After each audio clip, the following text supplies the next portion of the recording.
je suis très content d'être avec vous. Vous avez des conférences extrêmement intéressantes. J'ai regardé ça sur le web. Vous avez eu des choses importantes avant moi et il y a des choses importantes qui vont venir après moi. Et ce que je vais essayer de faire aujourd'hui, c'est de vous montrer ce qui s'est passé avec le langage, en gros, pendant plusieurs milliers d'années, et je vais essayer de faire ça en 1 heure. Donc, ça va être un peu rapide. Et il y aura une partie de questions où on pourra revoir ensemble des choses qui vous paraissaient brumeuses. Euh, la première chose que je voudrais voir, c'est fixer avec vous les, les problèmes de temps et les problèmes de taille de population. Vous allez voir que sur plusieurs millions d'années, il y a des choses très importantes qui sont arrivées avec des tailles de population complètement différentes. Et je vais d'abord passer un peu de temps sur la partie échelle de temps. Il y a 7 millions d'années, l'ancêtre de notre espèce, qui s'appelait Toumaï, a été trouvé sur le lac Tchad. J'ai mis ici juste quelques exemples de ce qui a pu se passer et qui va nous intéresser ici. La séparation de notre espèce Homo sapiens avec les Néandertals s'est passée il y a environ 500 000 ans. Et vous avez vu de nombreux commentaires, études scientifiques, articles dans les journaux montrant qu'il s'est passé des choses génétiquement entre les Néandertals et les Homo sapiens à une époque beaucoup plus récente. On parlera de ça tout à l'heure. L'homme moderne a commencé à apparaître il y a environ 200 000 ans. L'Homo sapiens est arrivé en Australie il y a environ 60 000 ans. Donc vous voyez que ce que l'on va essayer de faire ensemble, c'est de comprendre comment il est arrivé en Australie en partant de l'Afrique. On va essayer de comprendre par quel chemin il s'est déplacé. Il y a 45 000 ans, l'Homo sapiens arrive en Europe occidentale. Et il y a 10 000 ans, les grandes familles linguistiques commencent à être connues. Alors, ce que j'appelais grandes familles linguistiques, c'est ce que ma discipline, la linguistique, essaie de reconstruire à des époques antérieures. Ce que l'on est capable de faire maintenant en regardant les langues actuelles, c'est de montrer par exemple que le français, l'espagnol, le portugais étaient une seule et même langue, avec d'autres langues, et c'était le latin il y a environ 2000 ans. Donc on remonte dans le temps à 2000 ans, 3000 ans, 4000 ans, 5000 ans. Et par exemple, le français, qui fait partie, donc dérivé du latin, était il y a 6 ou 7000 ans une famille qu'on appelait l'indo-européen. Donc on sait reconstruire, et le plus loin où on peut aller, c'est de 10 000 ans. Si je vous avais donné cette conférence il y a 15 ans, 20 ans, 30 ans, je ne l'aurais pas du tout fait de la manière dont je le fais aujourd'hui. À cette époque-là, on pensait que l'origine du langage, c'était très ancien, et l'origine des langues actuelles, c'est très récent, et ça ne peut pas être regroupé dans la même conférence. Ce que je vais essayer de faire aujourd'hui, c'est de vous montrer que ça peut être regroupé dans la même conférence, et évidemment, je vais proposer des hypothèses qui sont parfois très discutées parce que ce sont des choses qui reposent sur quelques exemples, quelques données que l'on a trouvées dans différentes disciplines.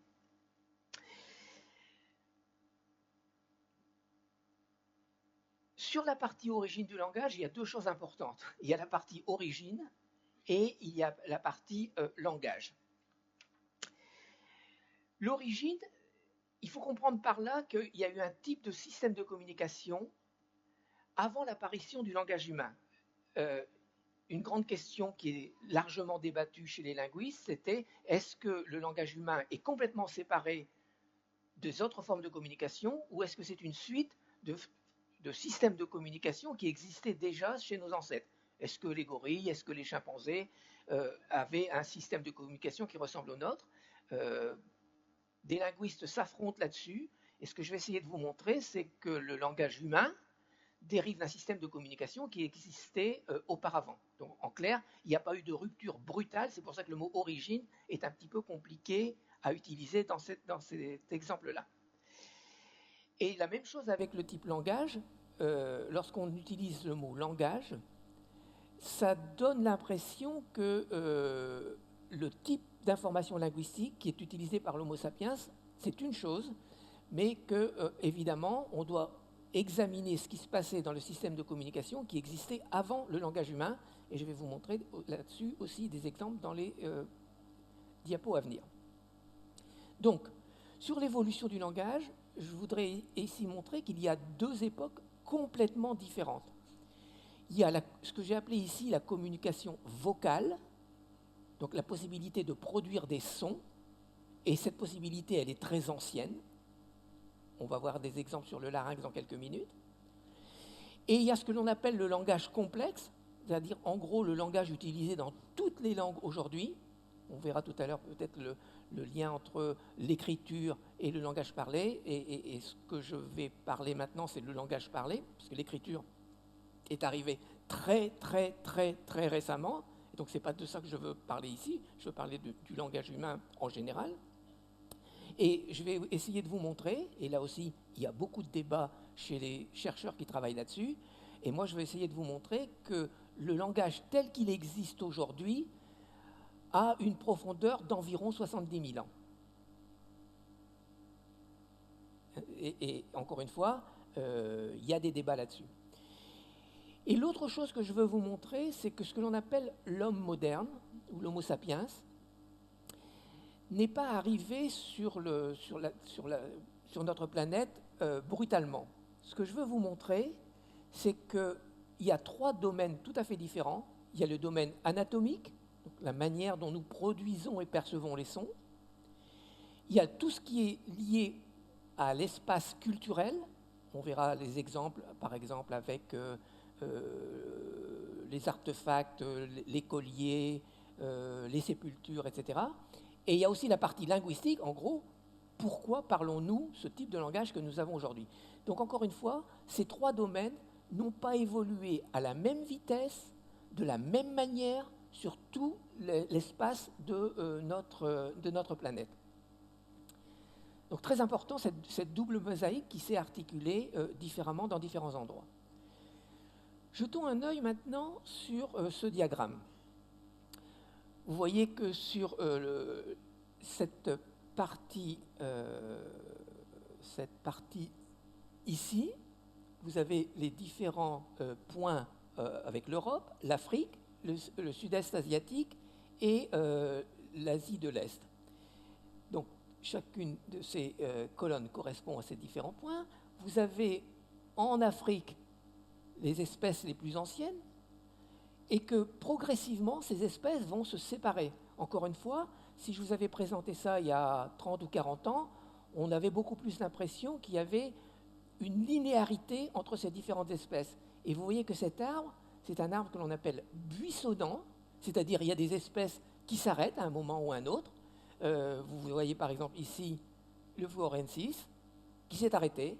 Grand débat là-dessus, les chercheurs n'ont pas tous le même avis sur de où il venait et pourquoi il s'est arrêté à ce moment-là. Vous avez vu aussi qu'il y a 500 000 ans, les séparations du sapiens et du néandertal, mais aussi, je vous ai donné l'exemple des données génétiques qui montrent qu'il y a eu un mélange entre ces deux populations-là à une période d'il y a environ 45 000 ans. Et ensuite, l'Homo sapiens s'est dispersé de partout, depuis l'Europe jusque l'Est asiatique. Donc, ça, c'est le côté buissonnant de notre arbre. Si on regarde plus en détail sur la taille des populations, je vais prendre ici quelques exemples provenant de différents cas de figure.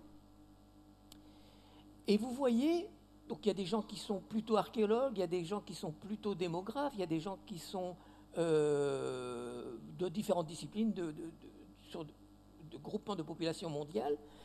Vous voyez qu'en gros, entre ce qui s'est passé il y a environ 50 000 ans et à l'époque, la population de toute la planète était de 1 million d'individus. Donc il y a 50 000 ans, la population était 1 million d'individus. En gros, c'est la population de Lyon aujourd'hui. Au moment où l'agriculture apparaît, dans cette zone-là, la population totale de la planète est de 10 millions d'individus. En gros, sur ces 40 000 ans, on est passé de 1 million à 10 millions d'individus. Donc, lorsque vous lisez un article, en particulier un article qui n'est pas un article scientifique que vous trouvez dans vos journaux, de dire que ces gens-là se rencontraient souvent, c'est faux. Les gens ne se rencontraient pas souvent. Quand vous avez 1 million d'individus sur toute la planète, les gens ne se rencontraient pas une fois par semaine. Donc encore une fois, les rencontres entre individus étaient beaucoup moins fréquentes que dans les périodes récentes.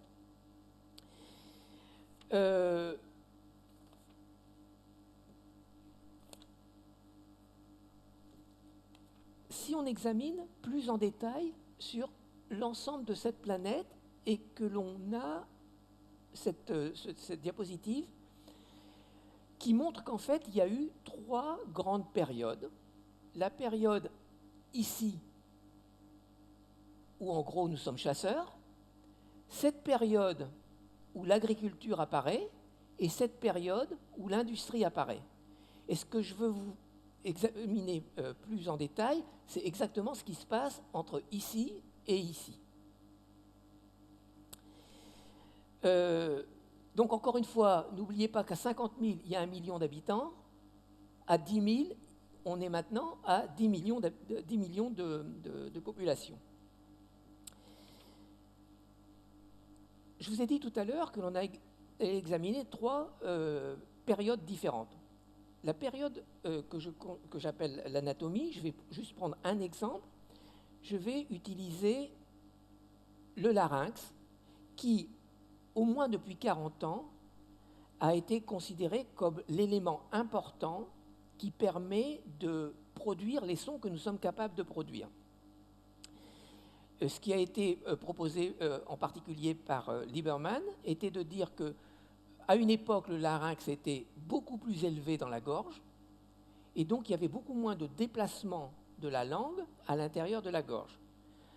Et à un moment donné, le larynx s'est abaissé, et le fait d'abaisser le larynx permettait de produire des voyelles, comme par exemple les 3 voyelles les plus importantes dans les langues du monde. Le OU, c'est un OU phonétique, c'est pas le OU du français. Donc IAOU était, selon Lieberman, la principale cause de l'émergence du langage. Et je veux essayer de vous montrer maintenant que ça ne correspond pas à la réalité. Si vous examinez ces 3 graphiques, ici vous avez un chimpanzé adulte. Ici, vous avez un humain adulte, et ici, vous avez un bébé humain. Si vous regardez cette partie-là, ce qu'on appelle le tractus buccal, en gros, toute la partie depuis les lèvres, en gros, jusqu'au larynx, en gros, elle est horizontale.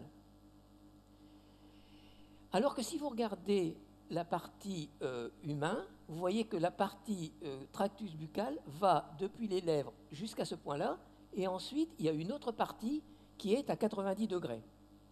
Donc encore une fois, selon Lieberman, ceci permet de produire les IAOU et ceci ne permet pas de le produire.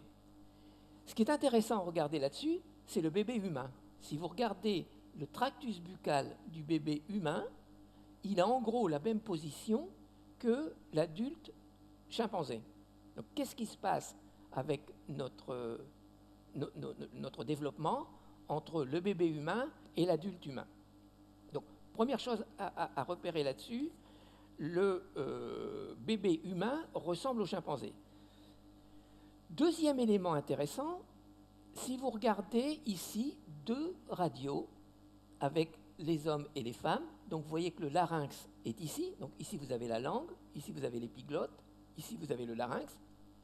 Même chose donc chez la femme, langue et ensuite le larynx ici. Vous voyez bien que le larynx chez l'homme est beaucoup plus bas que chez la femme. D'accord? Donc, ce que Lieberman disait tout à l'heure, il ne mentionnait ni le bébé humain, ni la relation de différence importante entre les hommes et les femmes. Et évidemment, aujourd'hui, personne ne considérerait que les femmes parlent moins que les hommes. Donc il s'est passé quelque chose là. Donc encore une fois, le bébé humain ressemble au chimpanzé, et en plus, les différences entre hommes et femmes sont encore très importantes. Alors, qu'est-ce qui a permis de faire cette différence? Si vous regardez maintenant la position du larynx entre les hommes et les femmes, entre 5 ans et 20 ans. Ici, vous avez la position des hommes, et ici, vous avez la position des femmes. Qu'est-ce qui se passe? C'est qu'ici, entre 10 et 12 ans, l'homme mue. Et ça abaisse la voix. Donc le fait d'abaisser la voix donne l'impression qu'il s'est passé quelque chose de bizarre avec les hommes. Ce n'est pas du tout une relation de langage, c'est le fait que l'homme veut paraître plus gros qu'il n'est en réalité. Quand vous abaissez le larynx, ça donne l'impression que le larynx joue un rôle de prédominance. En gros, pour dire les choses un peu brutalement, ça montre que l'attirance des femmes, des hommes par les femmes, est liée à la hauteur du larynx. Et ce n'est pas du tout l'émergence du langage qui est là-dedans, c'est le fait que la personne a une voix beaucoup plus basse. Et ce que vous voyez là, je vais vous montrer une autre diapo qui remontre un peu la même chose.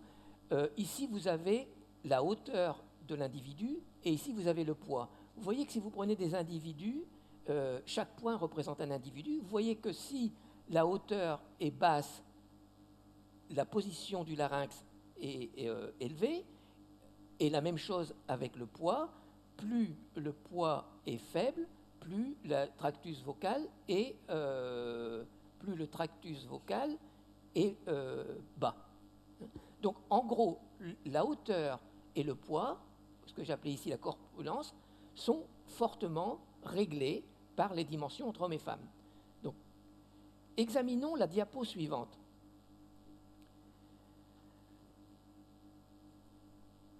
Ici, vous avez les résultats d'une expérience où on a pris des femmes et on leur a fait écouter des voix d'hommes sans images. On fait écouter des voix d'hommes et on leur a demandé, sans voir les images, de noter le poids des gens. Donc, ils écoutent une voix, il faut qu'ils notent le poids des gens juste en écoutant la voix. D'accord ? Et regardez le résultat. Vous avez ici les notes mises pour le poids et la corpulence des gens, et vous avez ici, et évidemment ça a été mesuré après, le tractus buccal de chacune des personnes. Donc vous voyez que, sans voir les images de ces personnes, ils attribuent une note beaucoup plus importante aux gens qui ont le tractus buccal élevé. Donc vous voyez que là, il n'y a plus du tout de perception, et il n'y a plus du tout d'articulation. C'est uniquement sur la perception. On est capable d'évaluer la perception des gens et d'attribuer un poids à cette valeur-là. Donc, tout ça pour dire que la descente du larynx est liée à la corrélation entre la longueur du tractus, en gros entre les lèvres et le larynx, et évidemment pas seulement à la production, mais aussi à la perception de la taille de l'individu. Donc en clair, tout cet abaissement du larynx est lié à la corpulence du mâle. En gros, le mâle veut attirer les femelles, c'est tout simplement ça. Je parle beaucoup de ces choses-là avec mes étudiants à Lyon 2. Les femmes ont beaucoup de mal à accepter ça, mais c'est peut-être caché, hein, je ne sais pas exactement, mais en clair, elles continuent à être intéressées par la corpulence du mâle. Et que, évidemment, lorsqu'on était chasseur-cueilleur, c'était très important d'attribuer, de comprendre ce que le mâle pouvait faire, et en particulier protéger les personnes qui étaient dans son groupe. Donc tout ça pour dire, pour donner la conclusion suivante, c'est que c'est la corpulence du mâle qui fait baisser le larynx, et ce n'est pas du tout la condition nécessaire à l'émergence du langage. Je passe très vite sur les parties culturelles. Vous avez ici 3 exemples qui montrent des choses qui ont été découvertes en gros autour de 100 000 ans et à peu près, qui montrent qu'il se passait des choses culturellement très intéressantes et qui, par exemple sur le graphique du haut, qui montre que à 77 000 ans, il y a une pierre qui a été trouvée dans un site archéologique qui s'appelle Blombos, qui est en Afrique du Sud. Et sur ce site-là, vous avez des dessins en diagonale qui ont été faits il y a 77 000 ans. Ces outils en os et même ces colliers avec des trous qui ont été percés et qui étaient probablement reliés avec une corde. Donc tout ça, c'est de l'ordre entre 100 000 ans et moins de 50 000 ans. Donc tout ça existait. La vraie question que l'on se pose là-dessus, c'est est-ce que ces artefacts, est-ce que ces différentes choses ont besoin d'un langage particulier ou pas? En clair, quelles sont les choses qui, dans le langage, permettaient de passer à ce que j'ai appelé le ici et maintenant, à quelque chose de beaucoup plus sophistiqué où on peut parler du passé, du futur, de ce que mon grand-père a fait, de ce que ma grand-tante va faire plus tard. La question, c'est comment sortir des choses que l'on voit, par exemple la nourriture. On pouvait tout à fait imaginer qu'avec les premiers sons que l'on avait, on pouvait exprimer la faim, exprimer des choses qui, encore une fois, sont dans le ici et maintenant, sans dire que votre arrière-grand-père était très lié à tel ou tel philosophe. Hein. Donc, encore une fois, le passage du ici et maintenant jusqu'à une prédiction que nos langues rendent possible est extrêmement importante. Pendant longtemps, on a utilisé les sépultures comme étant un moyen important. À partir du moment où on peut parler de sépulture, ça veut probablement dire qu'on imagine ce qui se passe après la mort et donc on met les différentes personnes dans des endroits particuliers et le lien avec la mort sera réalisé dans cet endroit. J'ai lu beaucoup de textes, d'articles là-dessus. Dans la plupart de ces textes, c'est vraiment difficile de savoir quelle était la partie du langage humain véritablement utilisée. On peut tout à fait imaginer que les sépultures étaient importantes, qu'elles ont même été creusées par des hommes. Donc les personnes qui se retrouvent dans ces sépultures ont bien été mises là par d'autres humains. Mais c'est compliqué de savoir quel est le lien entre ça et cette soi-disant vie après la mort. Et pendant très longtemps, j'ai essayé d'y réfléchir et j'ai vraiment du mal à me décider quel était le rôle du langage tel que nous l'avons aujourd'hui pour ces sépultures. Donc j'ai essayé de trouver autre chose et j'ai travaillé avec un de mes collègues qui s'appelle Christophe Coupet sur les traversées maritimes. Les traversées maritimes, c'est une action très très complexe. Il faut nécessairement une collaboration entre différents individus pour le projet, dire on va aller à tel endroit, c'est loin, est-ce que ça vaut le coup d'y aller? Il faut construire l'embarcation et que l'embarcation reste sur cette traversée maritime et que la traversée, pourquoi va-t-on traverser? Y a-t-il une bonne raison pour traverser? Qu'est-ce qu'on va mettre comme nourriture dans cette embarcation? Si on part pour 3, 4, 5, 6 jours, il est important d'emmener de la nourriture. Donc toute cette partie entre motivation et planification est très importante. Et quelle est l'intentionnalité derrière toute cette traversée? Et ce que nous avions, nous, comme hypothèse, et que nous maintenons, c'est que pour cette période-là, donc il y a 50 à 60 000 ans, notre hypothèse est que les gens ne traversaient que lorsqu'on pouvait voir l'endroit où on allait aller. Donc on était dans un endroit, en face de vous, même si c'est à 50, 60 km, vous avez une montagne qui montrent que c'est le bon endroit et que si vous allez là, vous serez à un endroit où vous allez avoir la terre et tout l'environnement, y compris avec la montagne, proche de chez vous. Donc l'important là-dedans, c'est de montrer qu'il y avait une traversée à vue. Et on peut se dire, mais pourquoi faire ça? Pourquoi pas rester là où on est? Il n'y a aucune raison d'aller dans un endroit plus éloigné.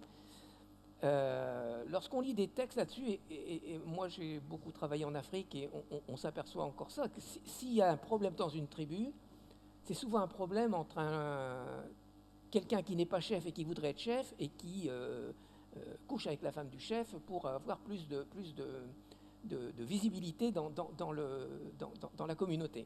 Ça peut être une des solutions. Mais n'oubliez pas aussi que là, on est... je vais vous montrer ça dans une seconde. Je vais vous montrer que pour arriver en Australie, il y a toute la région du sud-est asiatique qui, à cette époque-là, avait énormément de problèmes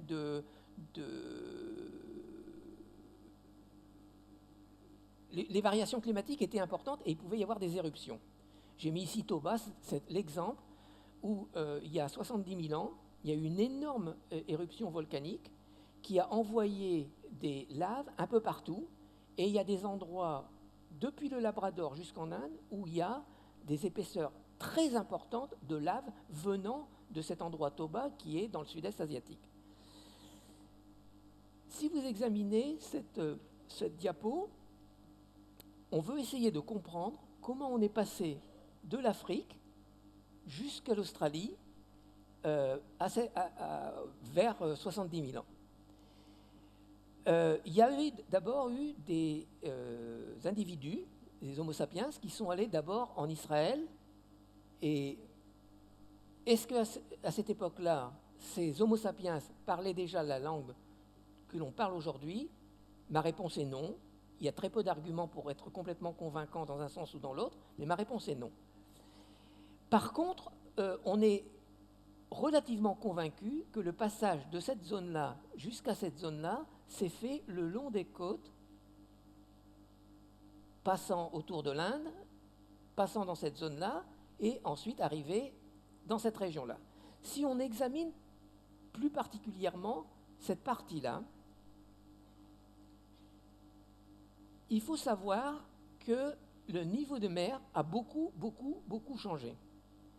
Je viens de vous dire que ceci s'était passé il y a environ 60 000 ans, en gros.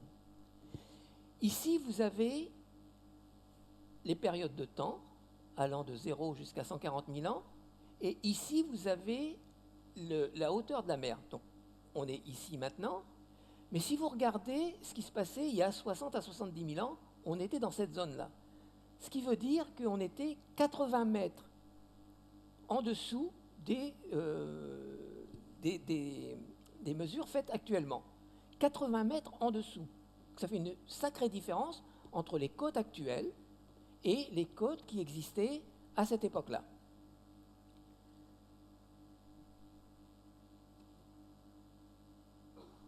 Voilà en rouge ce qui apparaît, et en particulier dans cette zone-là, dans le sud-est asiatique. Oui, toute cette partie-là était, par exemple, cette partie-là et cette partie-là étaient connectées. Si on veut vraiment savoir ce qui s'est passé entre cette partie-là et la Nouvelle-Guinée et l'Australie, donc sud-est asiatique ici, la Nouvelle-Guinée est ici, l'Australie est ici. Donc, vous savez qu'aujourd'hui, la Nouvelle-Guinée n'est pas connectée à l'Australie. Il y a cette petite partie-là qui est la mer couvre cette partie-là. Maintenant, essayons de voir si on baisse le niveau des mers pour arriver à la hauteur de moins 80 mètres. Si vous baissez de 30 mètres, vous voyez que déjà en baissant de 30 mètres, la Nouvelle-Guinée et l'Australie sont reliées.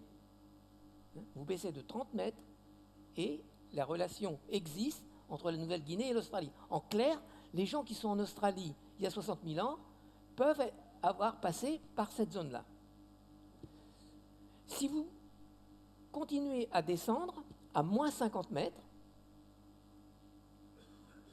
vous voyez que c'est même beaucoup plus grand. Et à moins 80 mètres, vous voyez que ce que l'on appelle Sunda et Saoul, vous voyez que ici, on peut passer de la Nouvelle-Guinée à l'Australie sans aucun problème. L'Est asiatique est là, et la question est, comment fait-on pour aller de cet endroit-là à cette partie-là?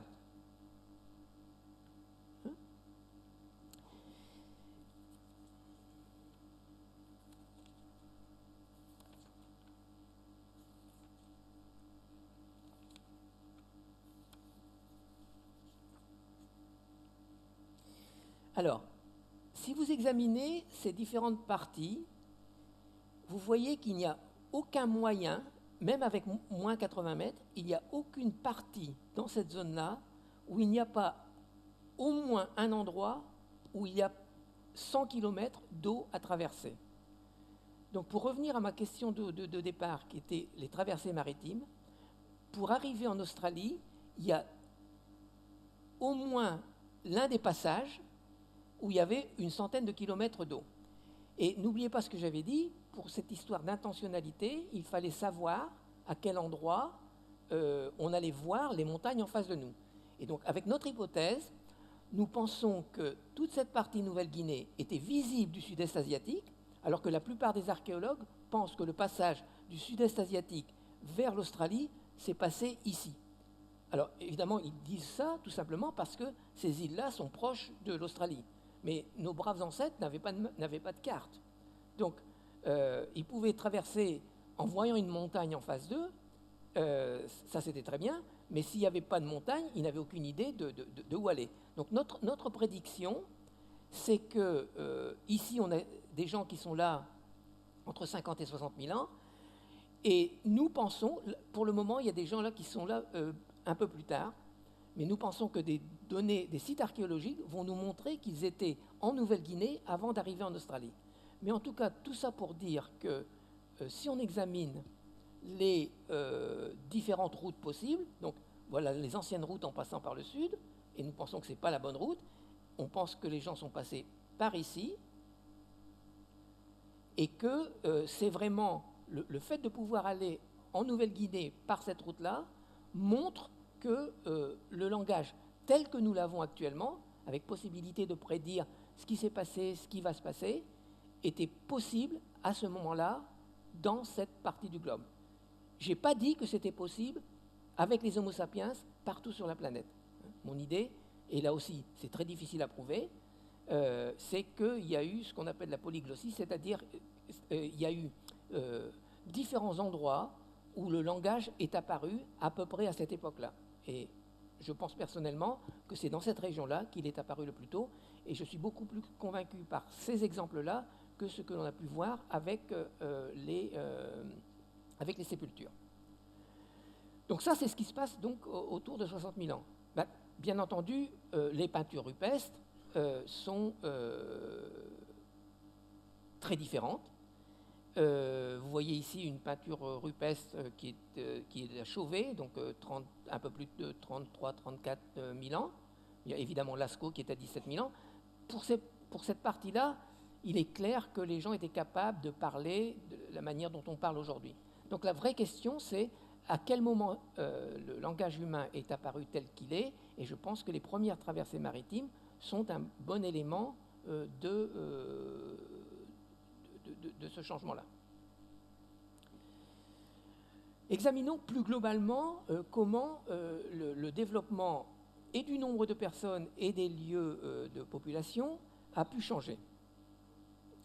Je vous rappelle donc que j'ai dit qu'il y avait 1 million d'habitants il y a 50 000 ans, qu'il y en avait 10 millions il y a 10 000 ans, donc très faible densité de population, mais il y a 10 000 ans, l'agriculture apparaît. Et que, évidemment, l'agriculture, ça sédentarise les gens. Au lieu de courir partout à la recherche de gibier, ils se sédentarisent avec des tas de problèmes.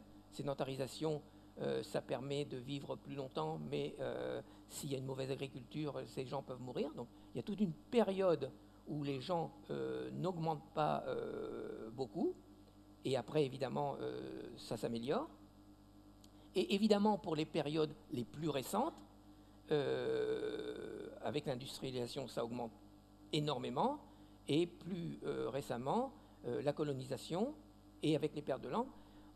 Je vais vous montrer tout à l'heure qu'entre 10 et 50% du nombre de langues, ça dépend qui évalue ces possibilités de décadence, mais en gros, entre 10 et 50% du nombre de langues vont subsister à la fin du siècle.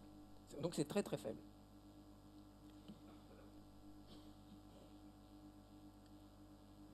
Sur les langues parlées aujourd'hui, donc on se rapproche de notre période actuelle,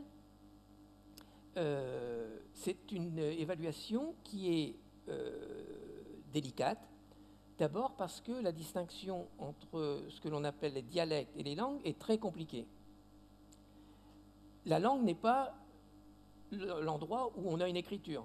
On vous a peut-être dit ça à l'école, mais ce n'est pas du tout ça la langue. La plupart des langues du monde n'ont pas d'écriture aujourd'hui. Ensuite, il y a des zones non étudiées. Vous prenez par exemple la Nouvelle-Guinée, vous prenez l'Amazonie, certaines parties de l'Afrique, il y a encore des zones mal étudiées. Et enfin, il y a une diminution rapide du nombre de langues. En gros, si vous voulez, ça dépend quel ouvrage vous examinez, mais en gros, il y a entre 5 et 10 000 langues parlées aujourd'hui. Je vous ai dit tout à l'heure que la plupart des langues qui sont parlées aujourd'hui peuvent être regroupées en langues qui ont été parlées il y a 1000 ans, 2000 ans, 3000 ans, 4000 ans. Et plus on va loin dans le temps, évidemment, les discussions sont délicates. Et quand vous regardez des livres qui traitent de familles linguistiques, il y a des gens qui vous disent il y a 300 familles linguistiques, c'est-à-dire les 5 ou 6 000 langues parlées aujourd'hui se regroupent en 300 groupes. Il y a des gens qui vous disent non, c'est plutôt 50 groupes. Il y a des gens qui vous disent non, c'est plutôt 12 groupes. Et il y a des gens qui vous disent c'est une seule langue d'origine au début. Donc qu'est-ce que ça veut dire? Pourquoi il y en a qui disent 300? Pourquoi certains disent qu'il n'y en a qu'une? Ben, c'est très probablement, et évidemment plus on va loin dans le temps, plus c'est brumeux. Mais les critères différents sont utilisés à des profondeurs historiques très différentes. En gros, je pense que tout ça serait beaucoup plus simple à lire si on disait que lorsqu'il y a 300 regroupements, on parle de ce qui s'est passé il y a 2000 ans. Si on retrouve 50 groupes, ça oriente vers quelque chose qui s'est passé il y a 5000 ans. Et quand on est à 10 000 ans, il y a entre 15 et 25 regroupements. Je vous présente ici juste un exemple d'un groupe qui a été présenté, et la plupart des chercheurs trouvent que ce groupe ne représente pas la situation réelle des langues d'aujourd'hui. Ici, vous avez 12 familles linguistiques. Je vous ai parlé tout à l'heure, par exemple, même l'indo-européen n'est pas là-dessus, mais en gros, vous avez ici ces 12 familles.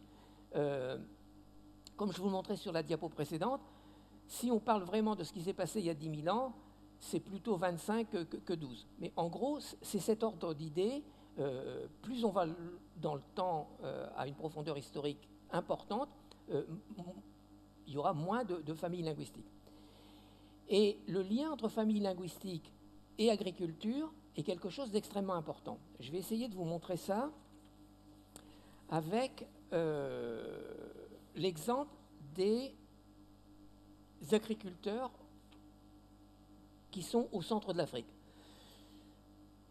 En gros, je ne veux pas aller trop dans les détails, mais en gros, vous avez de toute cette partie-là, toute cette partie à peu près ici et ici, sur cette zone-là, la totalité de ces langues sont des langues qui appartiennent à la famille des langues bantoues.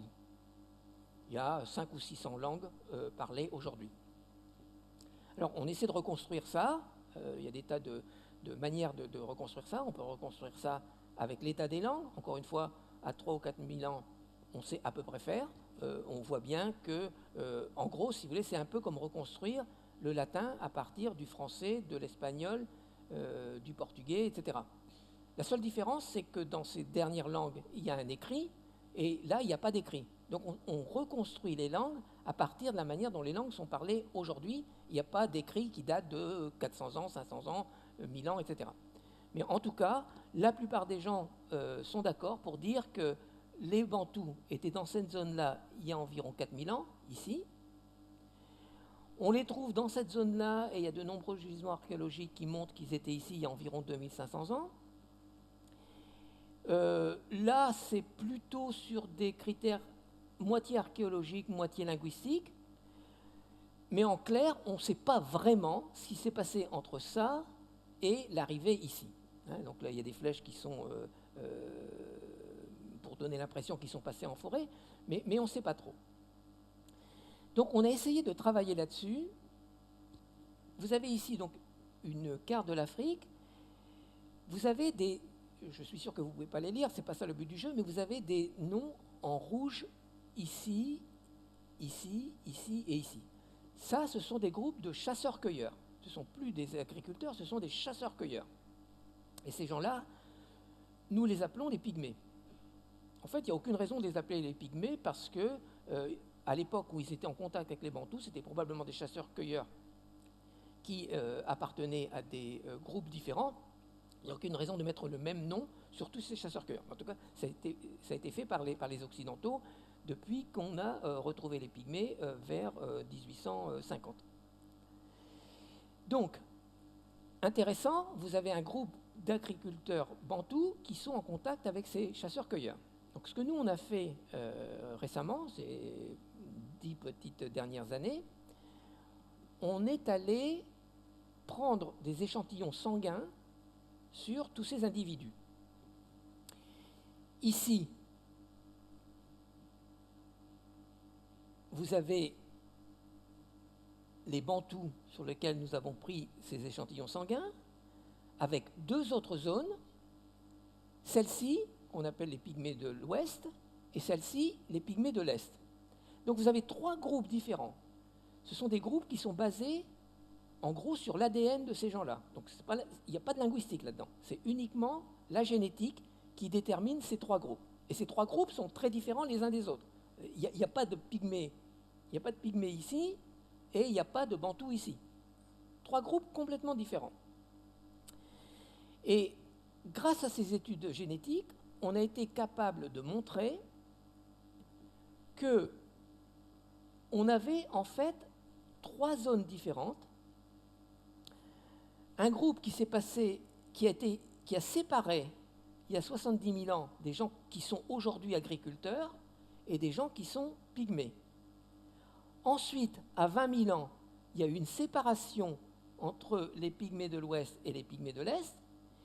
Et il y a 3000 ans, l'arrivée des Bantous a créé, en particulier pour les pygmées de l'Ouest, une différence importante dans la densité de population. Donc, essayons de voir ça un peu plus en détail. Trois repères chronologiques importants. Le premier choix, c'est une séparation des Bantous et des pygmées.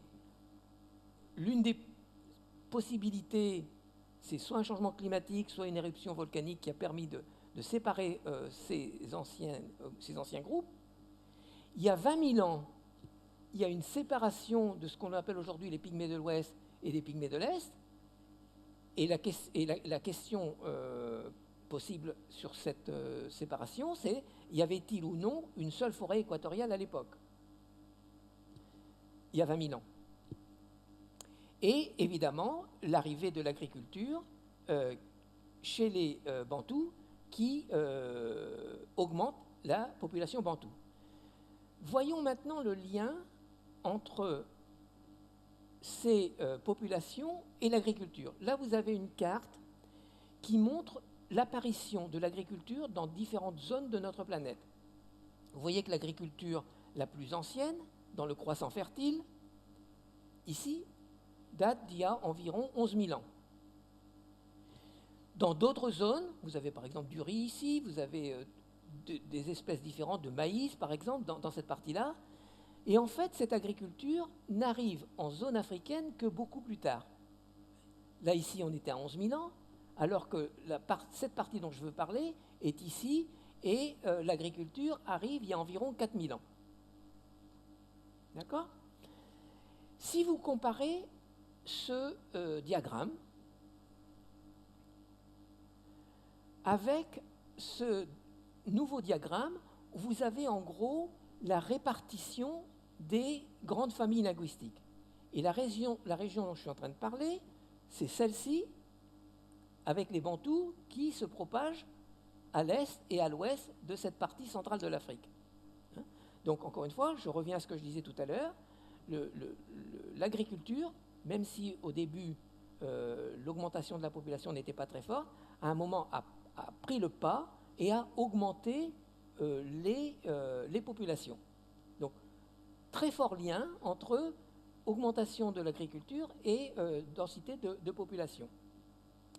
Mais bien entendu, ces choses-là se sont passées il y a 4 ou 5 000 ans. Donc il est évident que pour mieux comprendre ce qui s'est passé, on examine, et évidemment, il y a des cartes qui sont plus discutables que d'autres, mais si on regarde par exemple ce qui s'est passé il y a 20 000 ans, vous voyez que cette partie verte-là, c'est la partie forêt.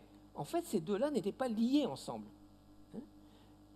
La partie que j'ai appelée tout à l'heure, où il y avait le nom Mbouti qui montrait les pygmées de l'Est, et cette partie où il y a les pygmées de l'Ouest, étaient séparées. Donc c'est normal qu'il y ait une séparation entre ces deux groupes de chasseurs-cueilleurs. Ensuite, si on va vers la partie de ce qui s'est passé il y a 5000 ans, en gros, là, la forêt couvrait cet ensemble de zones. Ça semblait assez peu différent de ce qui se passe, en gros, entre maintenant, ça c'était il y a 5000 ans, et ce qui se passe aujourd'hui. En gros, pour notre partie, c'est à peu près la même chose. Essayons de voir plus en détail avec la paléoclimatologie. Là, on a clairement des choses, des choses qui se passent d'une part à 4500 ans et d'autre part à 2500 ans. À 4500 ans, il y a une forte contraction de la forêt et les possibilités de passage le long de la zone côtière et au nord de la forêt. Si je retourne derrière... non, c'est trop loin. On va laisser ça. Donc ils sont tout à fait au nord de la forêt équatoriale et ils sont sur la côte, côté Gabon. Et ensuite, à 2500 ans, les parties les plus élevées de la forêt, en gros sur le sommet des montagnes, il y a une ouverture de couloir nord-sud à l'intérieur de la forêt. En clair, le sommet des montagnes n'avait plus de forêt. Et c'était probablement l'endroit où ces premiers agriculteurs ont permis d'introduire l'agriculture dans cette zone. Donc en clair, les agriculteurs ont pris le sommet des montagnes, ont commencé à utiliser ces sommets-là, et très probablement, les pygmées ont été en contact avec ces agriculteurs bantous. Donc évidemment, la grande question, c'est comment s'est passée l'articulation entre pygmées et bantous.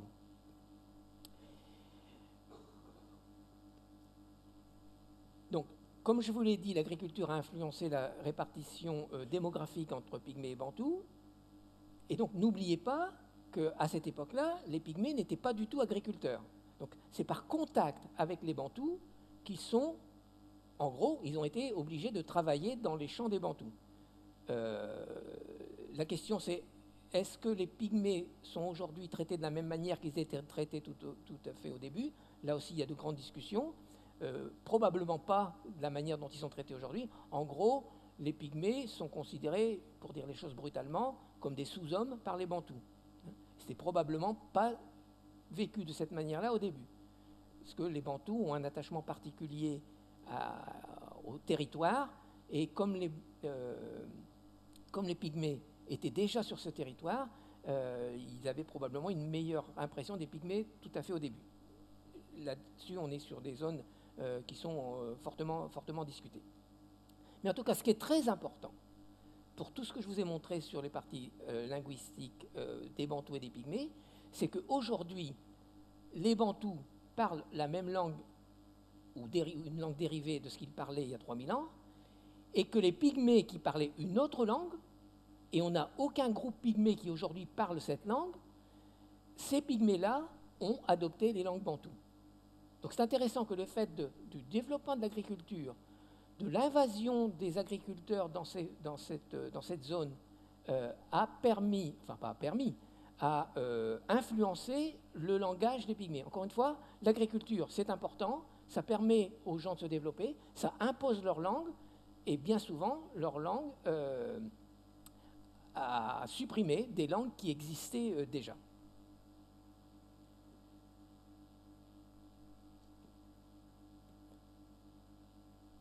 Pour revenir à cette différence de population, vous voyez que sur cette carte, vous avez des pays en rouge qui ont plus de 100 langues, mais vous avez aussi des pays en violet qui ont plus de 200 langues. Vous voyez bien que les pays en violet sont plutôt sur la zone tropicale, beaucoup plus qu'au nord et au sud. Mais encore une fois, c'est très hétérogène. Si vous examinez les populations,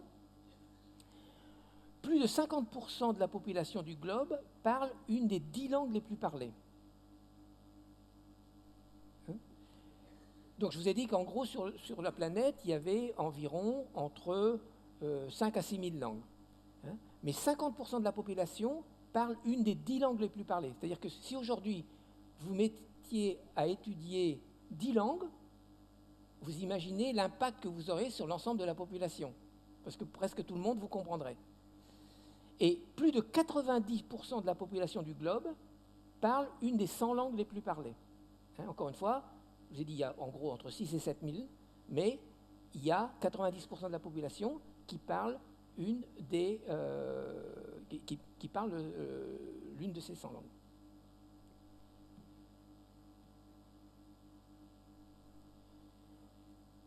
En résumé, je veux que vous reteniez les choses suivantes. La première chose, c'est que dans cette histoire d'origine du langage et d'évolution de notre première langue, jusqu'à la langue aujourd'hui, il n'y a aucune raison de séparer ça comme étant inadapté pour la même conférence. Ce que j'ai essayé de vous montrer ici, c'est qu'on peut aller pour une première période avec des langues, en gros depuis 60 000 ans, depuis que les premières langues sont apparues en Australie, jusqu'aux langues actuelles, il n'y a aucune raison de séparer ça dans 2 domaines différents. Donc cette partie sur le langage complexe est en gros entre 80 000 et 60 000. Et n'oubliez pas que j'ai essayé de montrer que probablement le site de Toba avait joué un rôle important avec cette éruption volcanique qui a mis des cendres un peu partout sur la planète. Parce que n'oubliez pas qu'en mettant des cendres sur cette planète, ça veut dire que l'explosion volcanique était très importante. Et ça veut probablement dire que pendant plusieurs années, la température a baissé, certains disent qu'elle a baissé de 10 degrés, sur l'ensemble de la planète. Donc vous imaginez que si la température baisse de 10 degrés, il va y avoir de fortes réductions dans certaines espèces. Et probablement dans notre espèce, qui, il y a 50 000 ans, on était plutôt chassés que chasseurs à cette époque-là. La deuxième chose, ce que j'ai déjà donné tout à fait au début, cette histoire de double mosaïque, du point de vue anatomique, et j'ai parlé surtout du larynx, on aurait pu aussi parler du cerveau qui a terriblement augmenté, et probablement avec l'apport de nourriture avec le feu. Je vous ai parlé du côté culturel, deuxième partie, avec les parures, les outils et les déplacements. Et donc sur la troisième partie, en liaison avec notre argument sur la linguistique, il y a eu des vocalisations. Avec ces vocalisations, on pouvait parler de ce qui existait, comme je l'ai dit tout à l'heure, entre le ici et maintenant, mais que depuis peu de temps, et le peu de temps, je situe ça à environ entre 70 000 et 60 000, on était capable de faire des prédictions. C'est là qu'a vraiment changé notre langue. Donc en clair, notre système de communication nous a donné une manière de voir le monde différemment, de voir le monde différemment et de propager notre espèce telle qu'elle est aujourd'hui. Je vous remercie. J'ai cité des références, si vous, je vous fais un peu de pub, si vous pouvez trouver toutes ces références dans le livre qu'on a écrit avec mon collègue Gérard Lamplu. Le voilà. Voilà, et donc vous allez nous faire profiter tout à l'heure. Je crois que vous faites une dédicace en bas. Hein, c'est bien ça. D'accord. La parole, le langage est à vous, messieurs, dames, mesdames, messieurs. Je vous en prie, les questions, les remarques, les interrogations.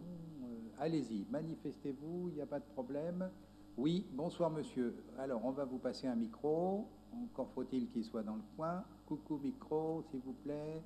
Voilà, monsieur, là, levez la main que l'on puisse vous identifier. Le micro, le micro, le micro. Bon, il n'y a pas de micro. Essayez de parler fort, on va voir si on vous entend. Pardonnez-moi, il va arriver. Hein, mais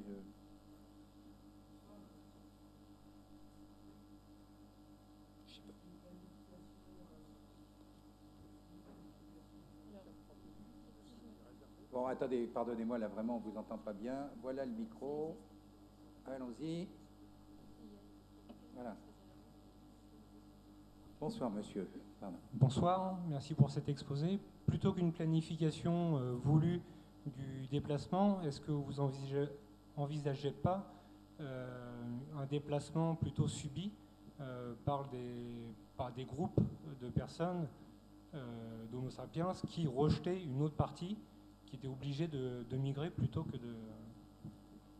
que de vraiment vouloir conquérir d'autres terres? Et je suis curieux de savoir comment vous arrivez à dater ces années de, par exemple, 70 000 ans pour le langage complexe. Comment vous arrivez à dater ces... Plusieurs choses. Le déplacement, je suis tout à fait d'accord avec vous, le déplacement peut aussi être une pression d'un groupe sur un autre groupe. Ça ne me pose pas de problème particulier. On a des exemples d'actualité. Oui. Ouais. Bon, la vraie question, c'est est-ce qu'ils sont passés par l'intérieur des terres ou est-ce qu'ils sont passés par la côte? Mon avis là-dessus, c'est que le passage par la côte permet d'avoir accès à des types de nourriture tout à fait différents. Vous avez ce que vous pouvez ramasser dans la mer et vous avez ce que vous pouvez ramasser le long des terres. Donc, le passage de l'Afrique vers l'Australie, mon impression, c'est que ça s'est passé le long des côtes en restant en permanence, en rentrant en gros chaque soir sur la côte. Attendez, si je retrouve... c'est du cabotage. C'est du cabotage pendant très très longtemps. Mais le seul endroit où ils ont vraiment traversé avec plus de 100 km, oui, c'est uniquement pour arriver en Nouvelle-Guinée. D'accord, mais la question de monsieur, c'était qu'est-ce qui les poussait à traverser? Aujourd'hui, on sait ce qui pousse. D'abord, quand vous allez le long de la côte, vous allez beaucoup plus vite d'un point A à un point B. Il y a une seule ligne, oui, à suivre. Okay, ça, c'est la première chose. Et le fait d'avoir, comme je l'ai dit, d'avoir accès aux deux types de nourriture est un élément extrêmement important. Donc vous pensez que la gastronomie est un élément important de leur pulsion pour aller traverser Essentiel. Les amateurs de crabes, probablement. Et vous savez qu'il y a beaucoup d'endroits sur les sites archéologiques où on retrouve oui, des coquillages. Des coquillages. Oui, mais la question est, moi j'y reviens encore une fois quand même, qu'est-ce qui vous permet de trancher avec une relative, hein, je vous le concède, une relative comme ça certitude, impression de certitude, sur le fait que c'était globalement volontaire et qu'ils n'avaient pas des gars qui leur couraient derrière pour leur piquer des trucs, leur faire la peau, leur prendre le territoire, etc. Mais tout ça est possible. Moi, j'ai essayé de trouver une distance maritime qui soit de plus de 100 km en me disant, s'ils font 100 km, oui, ça veut dire ils ont négocié, ils sont d'accord pour construire l'embarcation, ils vont aller dans un endroit qui est loin, mais ils voient l'endroit, et que ça me paraît tout à fait raisonnable. L'éruption volcanique, ça me va aussi. Hein. Peu importe si c'était... tout à fait. D'accord. Voilà la question reste un peu en suspens quand même. Oui, allez-y, vous avez encore le micro? On vous a revolé le micro? Attendez, allez-y. Là, quel bel organe. L'histoire des 70 000 ans, comment vous arrivez à mesurer que c'est 70 et pas 120 ou c'est le site archéologique qui a été trouvé en Australie, qui donne ce repère chronologique. Et ma question, c'est est-ce qu'on peut mettre le langage à ce site-là? On sait qu'ils étaient là-bas à 70 000 ans, c'est daté, et je mets le langage dans cette période-là. Mais c'est daté archéologiquement. Quand vous parlez d'un site archéologique, vous parlez de quoi exactement? Qu'est-ce que vous avez retrouvé? C'est quoi un site archéologique de 60? Un endroit où il y avait des Homo sapiens. Oui, mais on le voit grâce à quoi? Ils avaient pas... Il y a des traces de foyer, il y a des traces de... Les fossiles humains qui sont à cet endroit-là. La manière, la face de Homo sapiens montre que c'est pas un chimpanzé. Non, ah oui, d'accord. Donc c'est de la... Oui, entendu. Paléonto. Oui, bonsoir monsieur, allez-y. L'évolution du langage n'est-elle pas due au fait d'un besoin de communication? Ainsi, aujourd'hui, par exemple, dans l'Union européenne, il y a 24 langues officielles. Soit, si je prends par exemple 23 États, 24 par 23, ça fait 552 traducteurs au Parlement européen. Alors, ma question est, l'espéranto, par exemple, dont on reparle maintenant, ne serait-il pas un outil intéressant pour les pays qui veulent communiquer? Bien entendu, chacun de ces pays pouvant garder après leur langue régionale et nationale et régionale. Oh, j'ai peur que l'espéranto existe déjà avec le charabia franglais. Mais bon, allez-y, vous pouvez répondre. C'est un exemple, hein, c'est un exemple. Quand j'étais jeune, je vivais dans un village, et dans mon village, on parlait le picard. Et pour nous empêcher de parler le picard, on nous a envoyé un instituteur qui venait du Jura. Et il a passé tout le temps de dicter, à nous mettre de très très mauvaises notes pour qu'on fasse disparaître le picard. Ce que je veux dire par là, c'est que tous ces dialectes, ce qu'on appelait dialectes, et qui en fait étaient des langues, n'étaient pas des dialectes, étaient des vraies langues, on les a gommés par exemple en France. Donc l'exemple que vous prenez avec le temps de pays, le nombre de langues, est intéressant, mais n'oubliez pas que ce que je suis en train de dire était à une époque beaucoup plus ancienne, et que l'exemple que vous prenez n'est pas transposable. Vous voulez ajouter quelque chose, monsieur? Oui, mais alors, est-ce qu'on ne peut pas voir, présumer ce qui va se passer dans l'avenir? Parce que là, vous parlez toujours du passé. Mais que va-t-il se passer dans les années qui vont venir? Que va devenir le langage dans les années qui viennent? Dans les prochains siècles? Je crois que j'ai une belle diapo là-dessus. Moi, je ne vais pas chercher la diapo, mais je vais simplement vous le dire. Si vous regardez, par exemple, aujourd'hui, la manière dont les gens parlent les langues qui vont être, en gros, mises à jour pour les années 2050. Parce que les gens sont nés, on sait bon. En gros, vous avez évidemment l'anglais, vous avez le chinois avant l'anglais, vous avez l'espagnol, vous avez le hindi. En dehors le chinois qui couvre à peu près 10% de la population, les autres langues couvrent à peu près 5% de la population. D'accord ? Et donc voilà les langues qui vont être au goût du jour. Et évidemment, les langues vont disparaître. Je vous parlais tout à l'heure du Gabon. Le Gabon est un pays qui est grand comme la moitié de la France. Dans cet endroit-là, il y a 50 langues différentes. 50 langues différentes. Dans ces 50 langues, il y en a 25 qui ont moins de 100 locuteurs. Et que, évidemment, ces langues vont disparaître très, très, très brutalement. Et donc, si vous voulez, le lien avec ce que je disais là, avec ces 5 langues qui vont avoir 10 plus 4 fois 5 pourcentage de population, ces langues-là vont subsister, et il y a beaucoup de langues qui vont disparaître. D'ailleurs, si vous examinez ce qui va se passer, c'est intéressant de voir ce qui va se passer entre le chinois et l'anglais dans les années à venir. Bon, il va falloir qu'on s'achète des traducteurs automatiques. Hein. Oui, j'ai des questions. Oui, bonsoir. Tout là-haut. Bonsoir. Oui, c'est bon, bonsoir. Vous avez dit qu'il y avait environ 6 à 7 000 langues actuellement. Or, on constate une baisse importante du nombre de ces langues assez récemment, disons depuis les 50 dernières années, pour faire court. Ceci a une influence sur la représentation et la conception du monde, parce que les concepts sont véhiculés par le langage. N'y aurait-il pas aussi une perte de la biodiversité, puisque on constate donc une baisse de ces langues? Alors ma question est assez simple. Comment faire pour éviter que le nombre de ces langues ne diminue trop? Est-ce qu'on pourrait envisager, par exemple, de faire un conservatoire des langues, quelque part, ou peut-on favoriser le sauvetage de certaines langues qui risquent de disparaître? Je pense, par exemple, à des langues de tribus indiennes qui se trouvent en Amazonie. Juste avant la réponse, que je voudrais, c'est que vous essayiez de préciser le « on ». Globalement, je me méfie toujours du « on ». Quand vous dites « on constate », c'est c'est quel organisme, c'est quelles sont vos sources? Bien, j'ai entendu certains confrères, linguistes, dans des émissions scientifiques, qui parlaient de diminution du nombre de langues. D'accord. Comme je vous ai montré, il y a des gens qui disent qu'il ne va rester que 10% des langues actuelles à la fin de ce siècle. Il y a des gens qui disent qu'il va en rester 50%. Mais on est entre cette zone-là.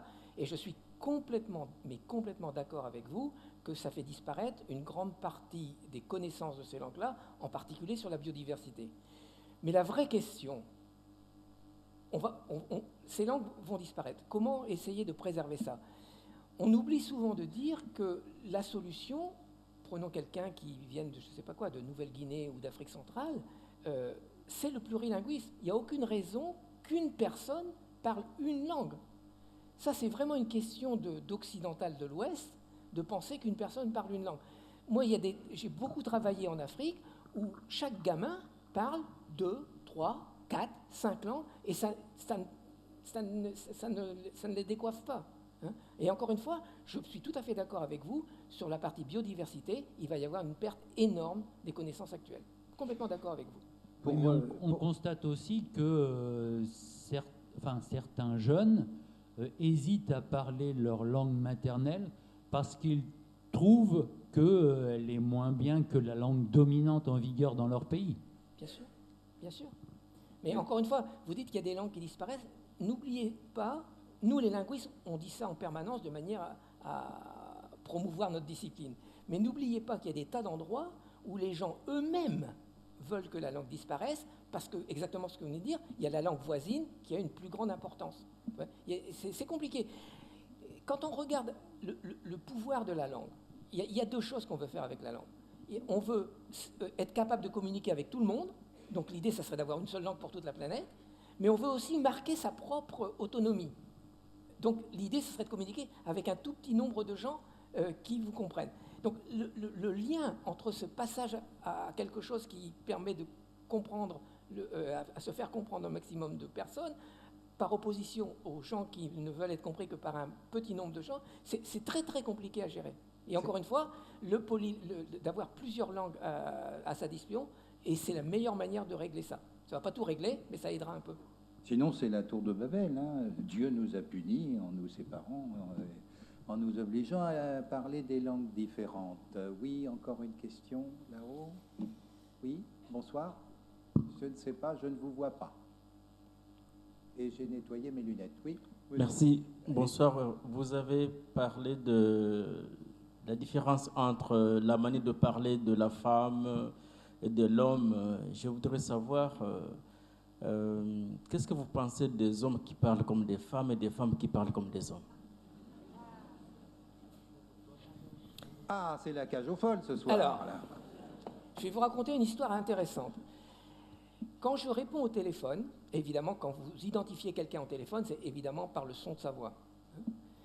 Une fois sur deux, on me dit « Bonjour madame ». Alors, les premières fois, je trouvais ça très rigolo. Maintenant, je ne trouve pas ça drôle du tout.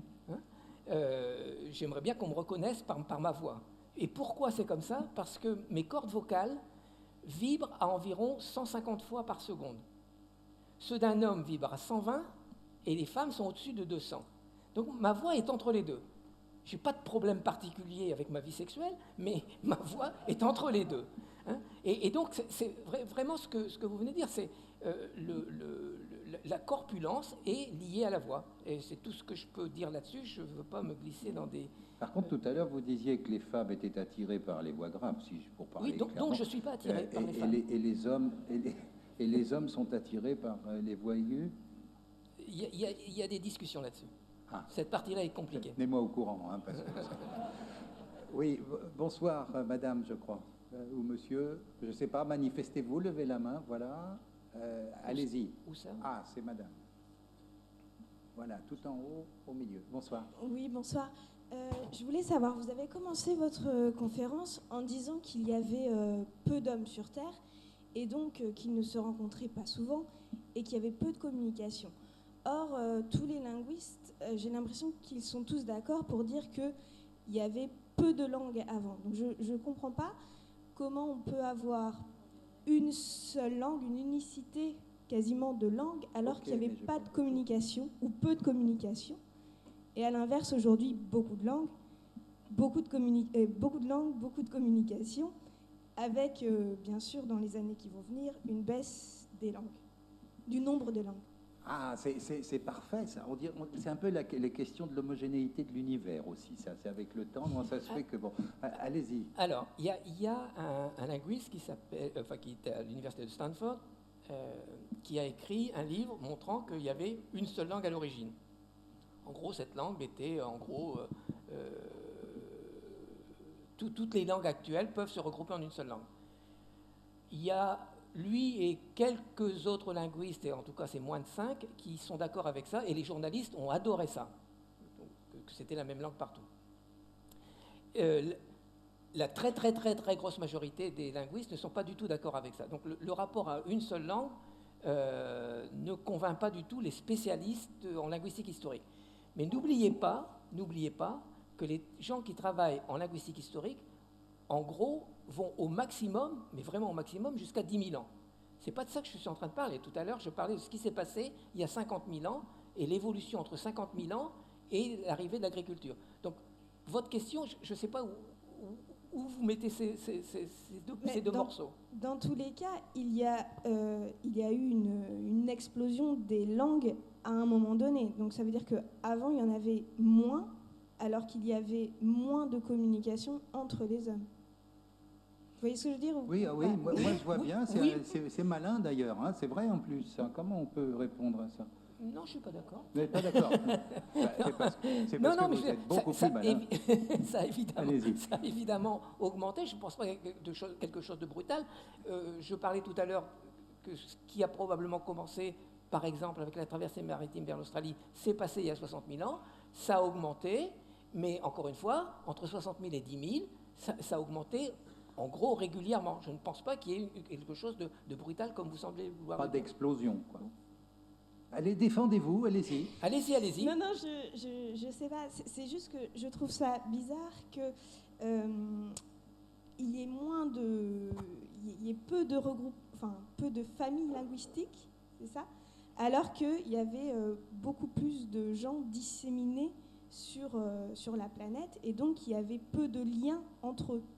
Oui, peu de communication mais entre encore une fois, n'oubliez pas que les 25 familles ou 12 familles sur la diapo, ou 25 familles, encore une fois, on est à l'ordre de grandeur de 10 000 ans. Il s'est passé des choses avant.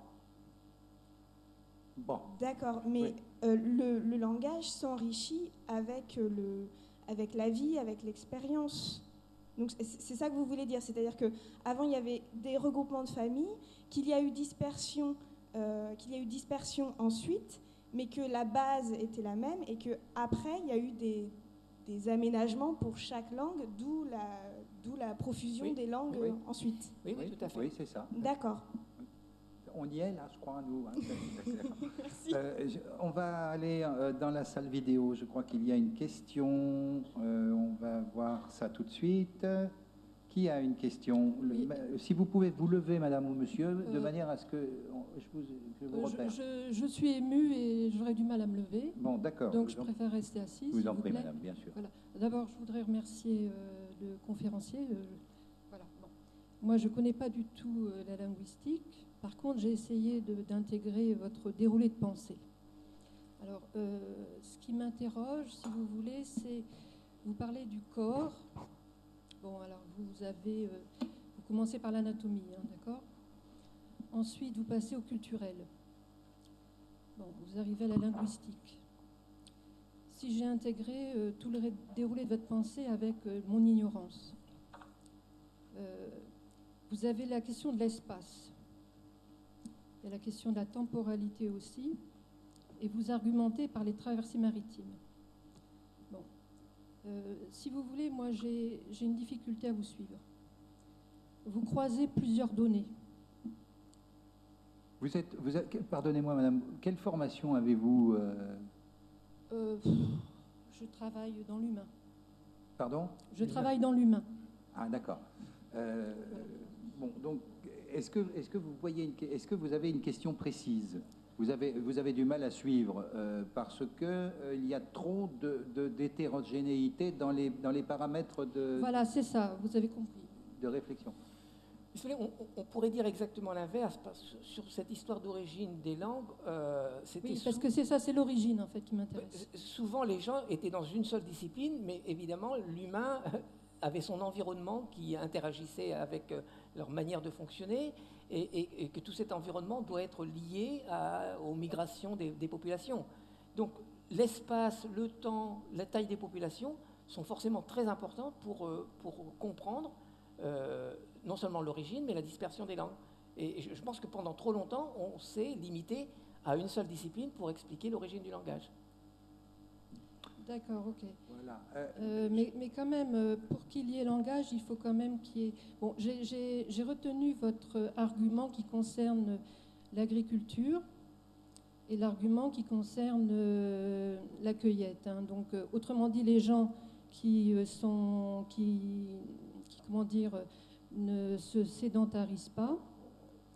Bon, vous avez organisé comme ça plusieurs repères. Hein. Donc les gens qui avancent, si vous voulez, autrement dit, hein, etc. Avec, vous avez croisé plusieurs éléments. Hein. Les années, effectivement, il y a le monsieur là tout à l'heure qui posait la question, comment vous évaluez le temps, etc. Bon. C'est certain que vous avez été très clair quant les niveaux de la mer, etc. et comment circulaient les populations. Alors, vous avez fait une allusion intéressante sur une projection qu'on peut avoir sur les générations, par exemple, la grande-tante, etc. Bon, parce que le langage, ça reste quand même, il me semble, moi qui ne connais pas votre domaine, hein, c'est pour communiquer, c'est pour parler. Il me semble. Oui, alors, madame, votre question, c'est... Oui, alors, bah, écoutez, j'essaie de l'organiser. Voilà, j'essaie de participer, d'être avec vous. Hein, ça, vous l'avez compris. Voilà. Oui, c'est peut-être plus un témoignage d'une impression. D'accord. Ouais. Voilà. On a bien entendu. D'accord. Je vous remercie. Je vous en prie. Merci. Je crois qu'il y a une question au balcon. Voilà. Bonsoir, jeune homme ou jeune femme. Jeune fille. Bonjour. Bonjour. Ah oui, la voix, oui, ça y est, je crois. Je voulais vous poser une question parce que l'origine de la langue, il y a forcément des mots dans la langue. Et donc, il faut aussi connaître l'origine des mots. Et donc, connaissez-vous l'origine des mots? Alors, là, on va peut-être parler quand même de Monsieur Ferdinand de Saussure. On va peut-être parler de Monsieur Chomsky, Noam de son prénom. Et on va peut-être parler de ce gros problème j'étais en plein là-dedans à l'époque, hein, fac et tout, qui était le fameux arbitraire du signe. Bon, et c'est quand même assez intéressant cette histoire de... Parce que la langue mère, c'est très bien, mais une mère a toujours... C'est un peu le problème de l'œuf et de la poule. Une mère a une mère aussi, hein, etc., etc. Alors, est-ce qu'il y a comme ça des sortes de... Est-ce qu'on est toujours à l'arbitraire du signe? Autrement dit, est-ce que les choses obtiennent des noms différents, bien entendu en fonction des langues, mais avec une certaine forme de similitude dans les phonèmes de base? Maman, mater, mater en latin, mother, mutter, madre, etc. C'est quand même du même, tout ça. Alors, encore une fois, ça dépend de quelle époque on parle. Les linguistes sont capables de dire que nous avons tous ce qu'on appelle le lexique de base, c'est-à-dire le lexique où toutes les langues ont un mot qui peut désigner ces différents objets, arbres, etc. Il y a même des gens qui ont construit des listes de mots avec 100 mots ou 200 mots pour expliquer ça. Mais encore une fois, on est dans les derniers 10 000 ans. Et la réponse à ta question, pardon, c'est quelque chose de beaucoup, beaucoup plus ancien. Et j'ai essayé de montrer que pendant très longtemps, on avait été capable de nommer des choses dans ce que j'ai appelé le ici et maintenant, c'est-à-dire en gros ce qu'on voit, ce qu'on fait, sans avoir une référence quelconque à des mots hors de cette zone. En gros, on n'avait pas un mot pour dire que ton arrière-grand-père avait fait telle ou telle chose à tel ou tel moment. Ça n'existait pas. Donc, je ne sais pas si je réponds à ta question, mais c'est vraiment à partir de quel moment on était capable de désigner des choses que l'on ne voit pas. Ouais. Moi, ma question, c'est, y a-t-il un phonème quasi général pour la désignation d'un objet, d'une chose matérielle, avant même de penser à des concepts ou à des idées? Alors, reprenons l'exemple de Néandertal. Oui. Pendant longtemps, on a dit les Néandertals ne parlent pas comme nous, ils n'ont pas du tout le même système de production. Oui. Ensuite, on a trouvé un site archéologique où il y avait l'ossioïde qui était sur place, et on a montré qu'en gros, je vais un peu vite, mais en gros, c'est la même position que l'ossioïde chez les humains. Et là, ils se sont dit, Néandertal parlait comme nous. Non, c'est pas ça. C'était le Néandertal avait un système de vocalisation qui permettait de produire des sons que l'on a dans nos langues aujourd'hui. Mais ce n'est absolument pas l'implication qu'il parlait comme nous avec cette fameuse syntaxe que nous avons. Donc en gros, on était capable de communication vocale, par exemple chez les Néandertal, il n'y a pas de possibilité. Donc on était capable de faire ça, mais encore une fois, probablement sur des choses du ici et maintenant.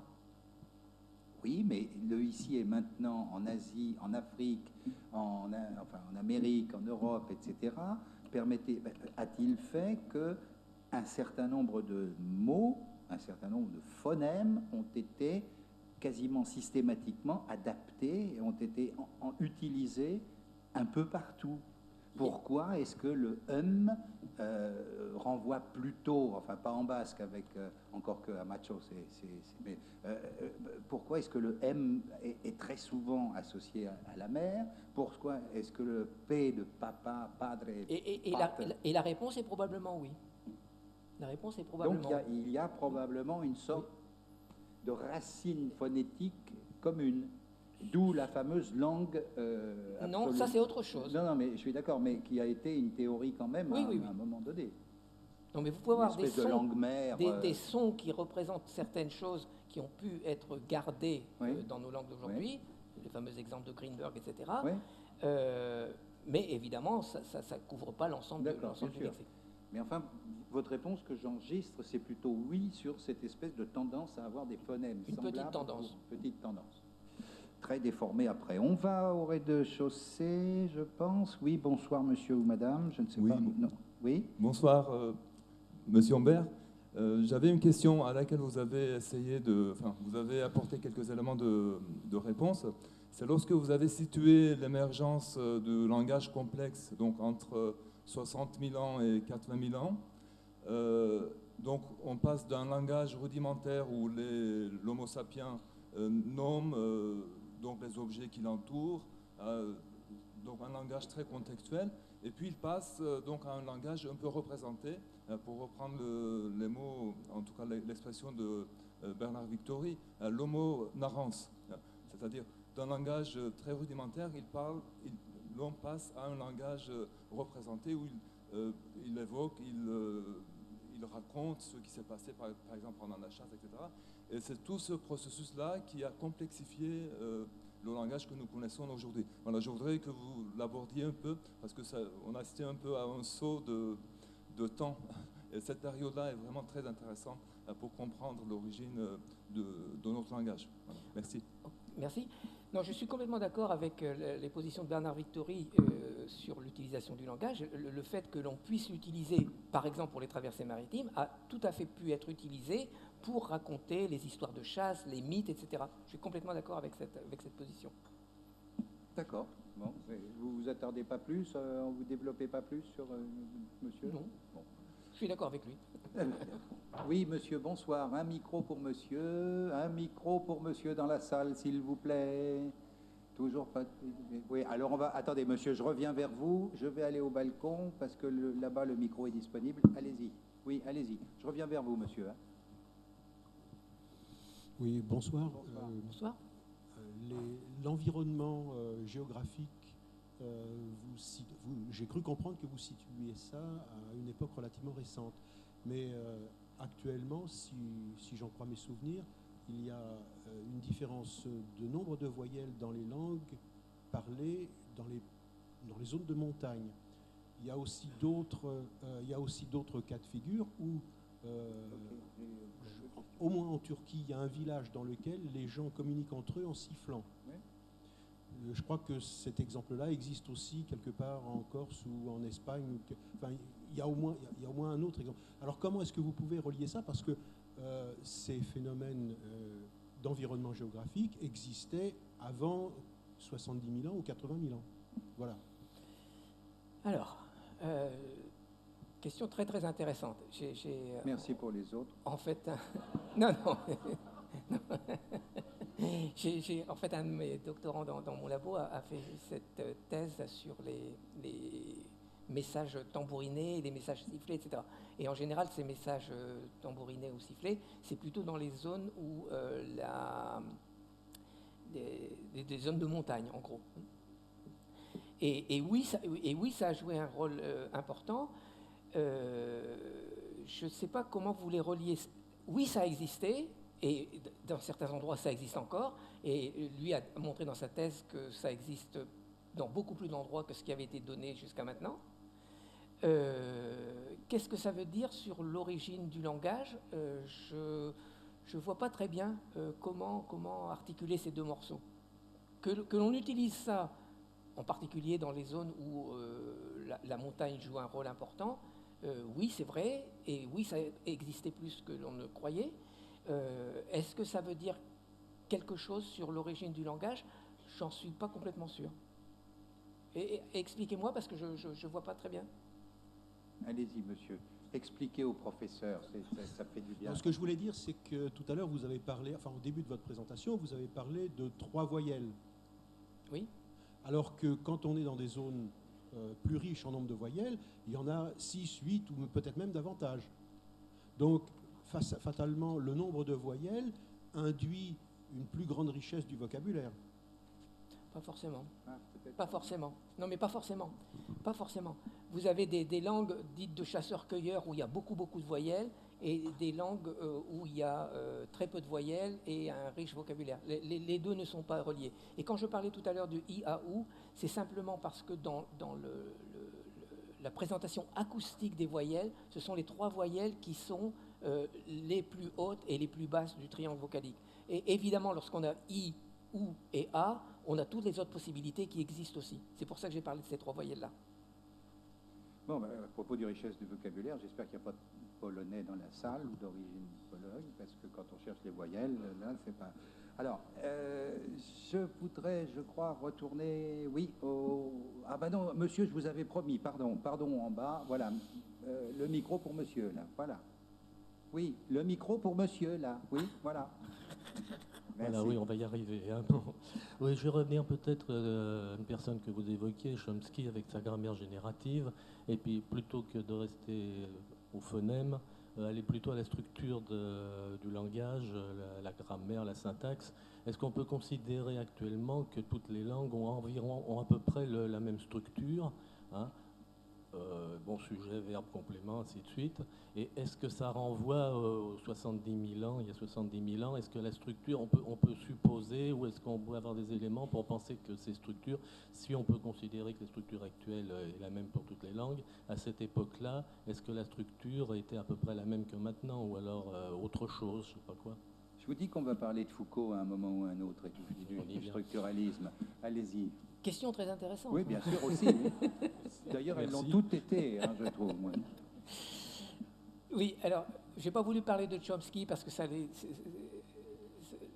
l'idée brutale d'apparition du langage humain sans aucun lien avec ce qui existait auparavant me hérisse le poil. Donc, c'est pour ça que je n'en ai pas parlé. Ce que vous dites, c'est... J'essaie de mettre ça de manière polie. Heureusement que vous aviez une bonne question, hein, parce que... Non, bon, je ne vais pas dire un gros mot non plus. l'évolution du langage, en gros, le langage est fait pour communiquer. Et il n'y a pas cette idée bizarre qu'il n'y avait rien avant et que tout est apparu après que le langage humain n'apparaisse. Et encore cette idée de pas de connexion avec les systèmes de communication de nos ancêtres qui nous ont précédés.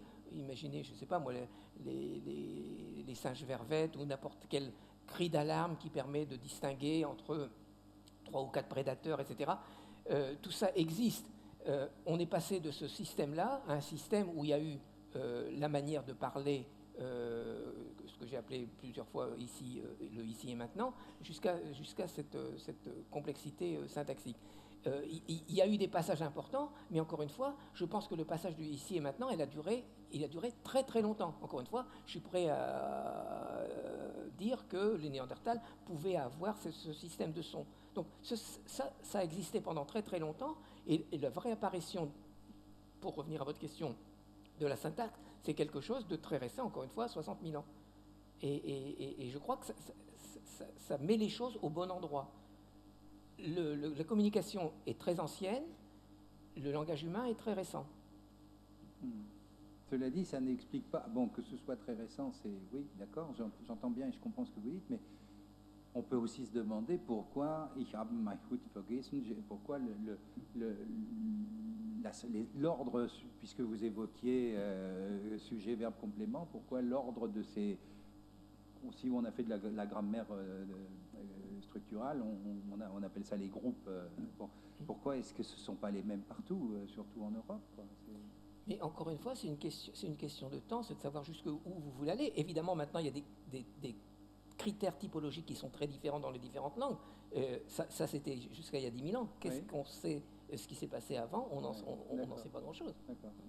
Et avant d'aller au rez-de-chaussée, là, je voulais vous poser une question. Tout à l'heure, vous avez dit, bon, on sait, la famille, les langues latines, hein, français, italien, espagnol, portugais, roumain aussi, je crois, d'ailleurs, etc. Bon, d'accord. Mais vous disiez, oui, il parlait latin, mais il devait forcément y avoir des dialectes aussi sur ces territoires tenus par l'Empire romain. Il y a très peu de choses qui restent dans le français actuel qui datent de l'époque avant le latin. Cheval, bouteille... Oui, bien sûr, non, mais bien sûr, mais c'est tout petit. Oui, mais il devait... Ah oui, vous voulez dire que la langue latine pure et dure, celle de Cicéron, enfin, et d'autres, ou Lucrèce, etc. Ou des soldats romains. Ou des soldats romains. Et les soldats romains, ils parlaient le latin qu'il faut? Non, justement pas. Mais justement pas. Hein? Oui, ils parlaient argot. Enfin, ils parlaient un latin argot, je suppose. Leur langue. Leur langue. Ouais. Et elle a laissé plus de traces que... Oui. D'accord. Il disait cabalus à la place des cousses. Pardon? Il parlait de cabalus à la place des cousses, comme vous parliez de cheval. Tout à fait. On va au rez-de-chaussée. Oui, bonsoir, monsieur, madame. Bonsoir. Allez-y. Je voulais vous poser une question qui a plus trait aux limites de vos recherches, peut-être. C'est, pensez-vous qu'il y a des aspects immatériels dans le langage? Et si c'est le cas, est-ce que vous ne voyez pas là une limite à vos recherches, dans le sens où, pour répondre à la question quelle est l'origine du langage, toute recherche scientifique ne portant que sur des traces évidemment matérielles serait finalement insuffisante. Je veux dire, pensez-vous qu'il y ait des aspects immatériels dans le langage? Est-ce que c'était par exemple l'avis de toute la philosophie traditionnelle, notamment depuis Aristote, et c'est encore l'avis de beaucoup de philosophes non matérialistes, je ne vous vois pas, monsieur. En plein milieu. D'accord. Oui, et donc ma question est, enfin ça va être une question qui, j'imagine, doit vous intéresser, vous êtes dû vous la poser. Est-ce que vous envisagez-vous la possibilité qu'il y ait des aspects immatériels dans le langage et qui constituent donc une limite intrinsèque à la recherche de l'origine du langage, simplement dans des traces matérielles en fait? Mais qu'est-ce que, pardon, j'interviens d'un seul coup, mais qu'est-ce que vous appelez matériel, monsieur? C'est ce que je voulais dire tout à l'heure. C'est ce que vous vouliez dire, oui. Qu'est-ce que j'appelle matériel? C'est-à-dire que, par exemple, si on cherchait l'origine du langage dans l'anatomie ou dans des traces archéologiques, oui. C'est effectivement un signe indirect, mais par exemple, il y a de nombreux arguments philosophiques qui tentent à dire que le langage est signe de quelque chose d'immatériel. C'est-à-dire, par exemple, le simple fait que l'on soit capable d'utiliser des universaux comme des concepts qui ont une application universelle ça c'est les arguments classiques d'Aristote, sont le signe que le langage n'est pas révèle quelque chose d'immatériel. Et donc voilà, ma question est de savoir quel était l'avis votre avis en tant que linguiste sur cette question-là. Moi, je ne comprends pas. Bon. Moi, je comprends un peu, mais un petit peu. Non, sur toute cette partie universaux, les universaux globaux, pendant très longtemps, on a dit, puisqu'il y a des universaux, il y a une seule langue, et ça explique pourquoi ces universaux existent dans toutes les langues. Vous savez que un certain nombre de personnes critiquent ces universaux. En gros, il y a des critères linguistiques que les universaux sont mis dans une case parce qu'il y avait cette étiquette-là sur la case et que c'est là où il faut le mettre et que c'est très compliqué à expliquer pourquoi ils sont vraiment dans cette case-là. Donc en gros, l'histoire d'universel est compliquée. Il y a des débats là-dessus, on pourra en parler tout à l'heure si vous voulez, mais c'est très compliqué. Et n'oubliez pas aussi que j'ai dit tout à l'heure que si la langue n'est pas nécessairement développée dans un seul endroit, à un seul moment de son histoire, ça voudrait dire qu'on n'a pas nécessairement les mêmes, entre guillemets, universaux partout sur la planète. Et ça, c'est un grand débat de savoir. Pendant longtemps, on a dit il y a une seule langue, mais on ne sait pas le démontrer. C'est pas évident du tout. Pour rejoindre la question de tout à l'heure, pendant très longtemps, on a dit il y a les langues des gens qui n'ont pas d'écriture, c'est des sauvages, et il y a les gens cultivés qui ont les bonnes langues. Bon, on a dit ça pendant très longtemps. Oui. Après, il y a eu un changement complet, on a dit que toutes les langues sont égales. On n'en sait rien. Mais égales en quoi ? Non, mais justement, on n'en sait rien. On ne sait pas trouver un critère qui va mettre à égalité les langues différentes. C'est un peu comme l'intelligence. Et moi, je suis prêt à parier que si vous êtes un groupe de... Alors là, je vais probablement énerver pas mal de gens, mais imaginez que vous avez un groupe de chasseurs-cueilleurs avec 20 personnes et qui sont ensemble tout le temps. Ils connaissent beaucoup de choses sur ce qu'il y a dans la tête des gens avec qui vous parlez, tout le temps. Et à mon avis, c'est tout à fait possible d'imaginer qu'ils aient des repères linguistiques différents de gens comme nous qui voyons des dizaines de personnes chaque jour avec qui nous n'avons aucun contact. Donc les arguments linguistiques doivent être beaucoup plus détaillés chez nous pour essayer de comprendre ce que l'autre personne a dans la tête. Mais évidemment, si vous dites qu'il y a les chasseurs-cueilleurs qui ont des langues plus simples que les occidentaux, c'est abominable à entendre. Ce n'est pas du tout ce que je veux dire. Je veux dire que les gens qui se rencontrent tous les jours peuvent avoir un système de marqueurs linguistiques différent des gens qui ne se rencontrent pas tous les jours. D'accord. C'est un sujet brûlant. Je comprends très bien. Je vais aller au rez-de-chaussée. Non, on va aller là. Oui, bonsoir madame, allez-y, après j'irai au rez-de-chaussée. Oui, moi je voudrais revenir sur les deux formes de langage dont vous avez parlé, les deux formes très différentes, et la première forme qui est la communication verbale, dont on n'a pas trop parlé finalement jusqu'à présent, puisqu'on a parlé de la structure même du langage ou de la langue, et la communication que vous appelez la communication vocale, qu'on pourrait référencer avec ce qui a été dit tout à l'heure, la communication vocale, le sifflet qu'on appelle El Silbo à côté de Tenerife, par exemple, et qui a été référencé comme langue. Est-ce qu'on pourrait dire aussi... Enfin, il y a plusieurs questions dans ma question, enfin, plusieurs pensées dans mon intervention. Est-ce qu'on peut dire aussi que la production vocale du type des langues à clic ou des langues à ton, est-ce que ça pourrait être, je veux dire, l'origine pourrait être cette première communication vocale ? Non. Non. Oh, ben voilà. Non, attendez, je vais redévelopper un peu. Si l'on remonte très en arrière, j'ai essayé de vous montrer qu'il s'est passé des choses entre le système de communication, par exemple des singes, et le système de communication humain. Et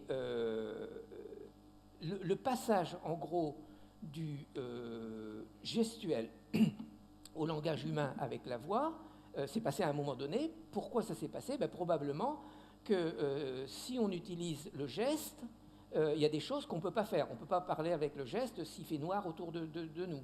ou bien avec le geste, on peut fabriquer des outils sans être obligé de communiquer. Donc, à mon avis là-dessus, c'est que le passage du geste à la communication vocale était quelque chose qui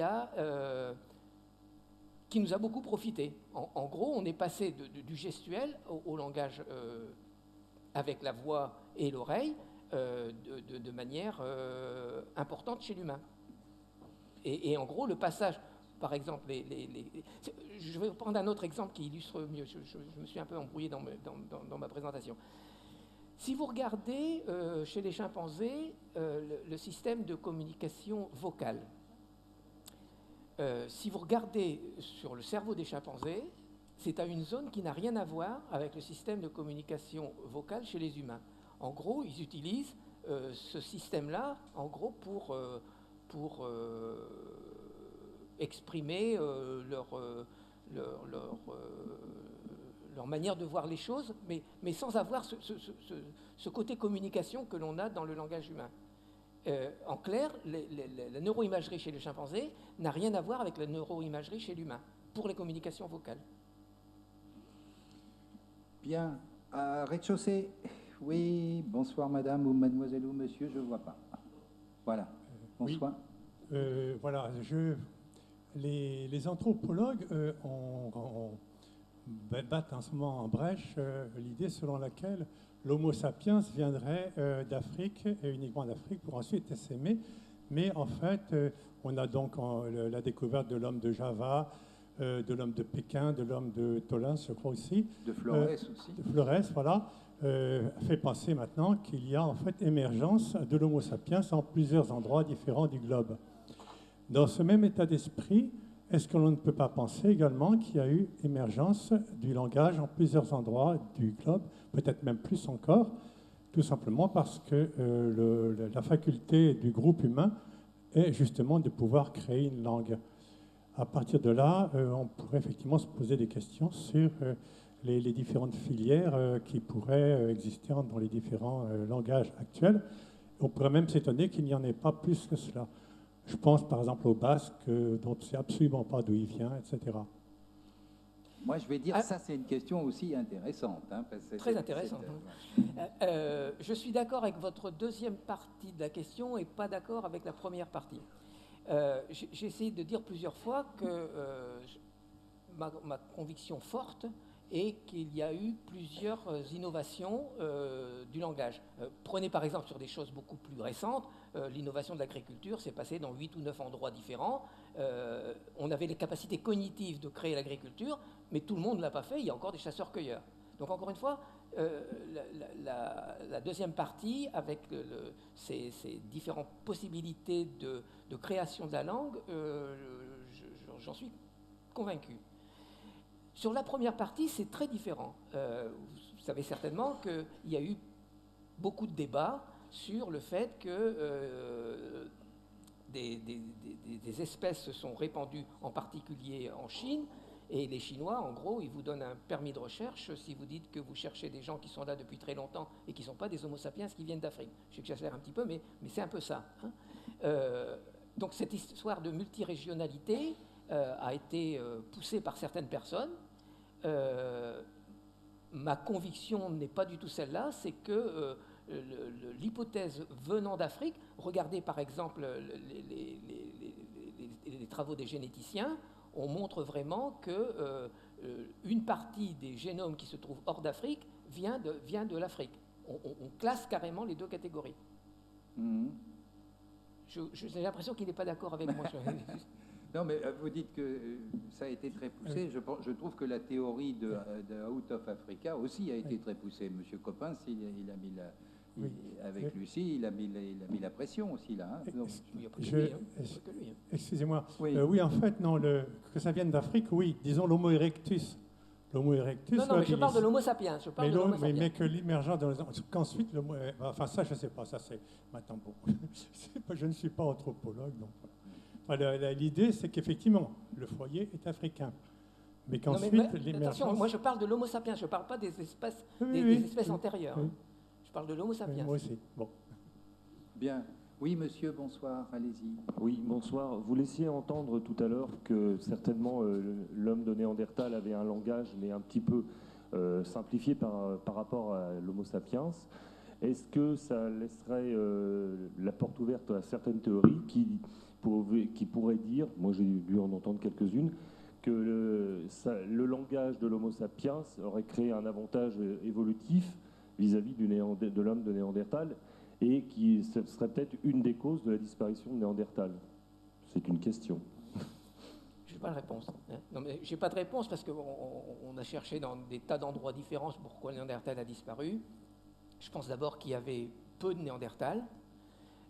Et encore une fois, là où on a l'impression que les Néandertals...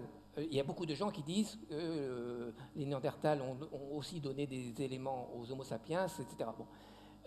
Les seuls endroits où ça s'est passé, c'est tout à fait à la fin des Néandertals, où effectivement ils ont pu voir des choses chez les Homo sapiens, et il y a eu effectivement, comme j'ai dit tout à l'heure, un petit peu d'échanges génétiques, mais c'est sur quelques milliers d'années, c'est un tout petit nombre d'années, et on se demande pourquoi il n'y aurait pas eu ça beaucoup plus tôt. Encore une fois, moi je ne sais pas du tout ce que les Néandertals étaient en train de dire. On n'a aucune information scientifique claire sur ce passé-là.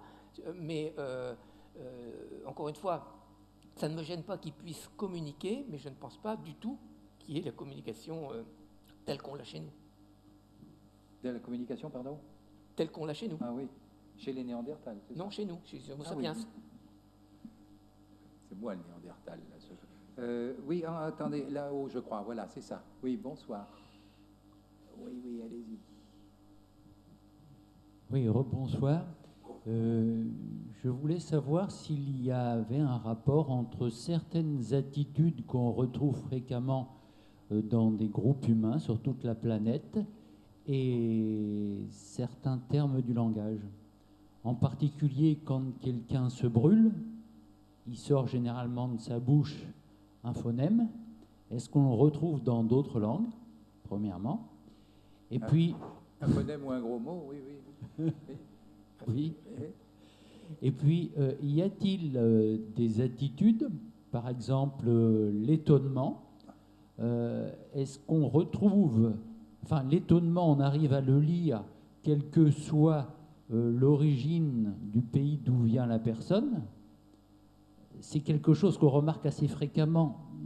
Vous allez dans n'importe quel pays, vous arrivez à voir si la personne est étonnée ou si elle est en colère, même si vous ne connaissez pas la langue. En colère, oui, étonné, je suis plus réservé. Non, mais et retrouve-t-on dans les langues des mots qui pourraient exprimer une attitude commune? En gros, comme aïe.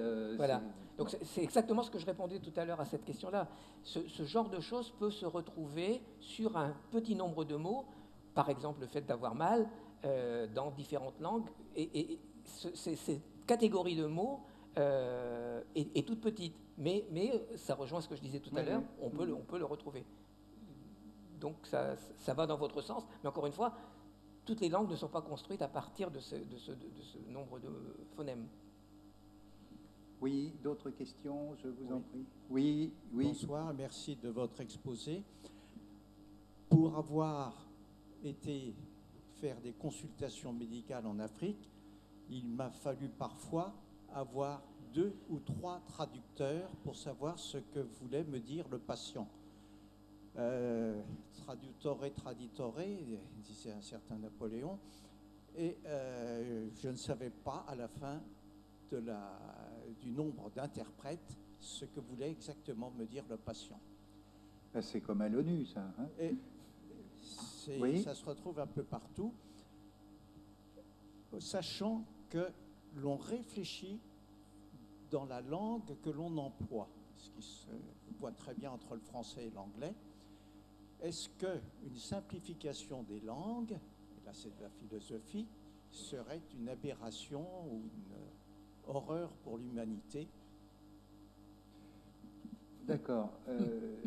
Oui, est-ce qu'en simplifiant... Oui, oui, j'ai compris. Non, mais on a entendu... Oui, mais je ne doute pas que vous ayez compris. Mais il est passé dans l'air du temps récemment une histoire de simplification de l'orthographe, etc. Oui, mais Personnellement, encore une fois, ça m'hérisse le poil. On est en train de glisser de la langue jusque l'écriture. Moi, j'ai aussi participé à des choses médicales en Afrique avec plusieurs traducteurs. Et le médecin était comme vous, il ne savait pas très bien comment juger tout ça à la fin.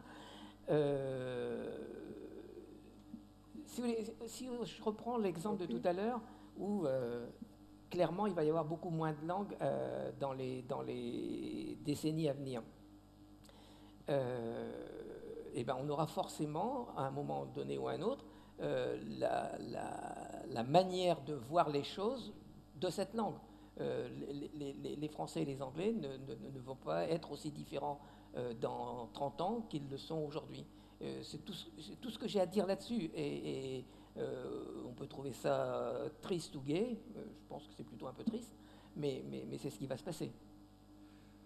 Moi aussi, je trouve ça triste qu'on voit les mêmes choses que les Anglais. Oui, ben, on va aller en bas, là. Oui, allez-y. Bonsoir, monsieur. Bonsoir. Parlez bien fort dans le micro. Je parle bien fort dans le micro, merci. Avec mon larynx. Voilà. Oui.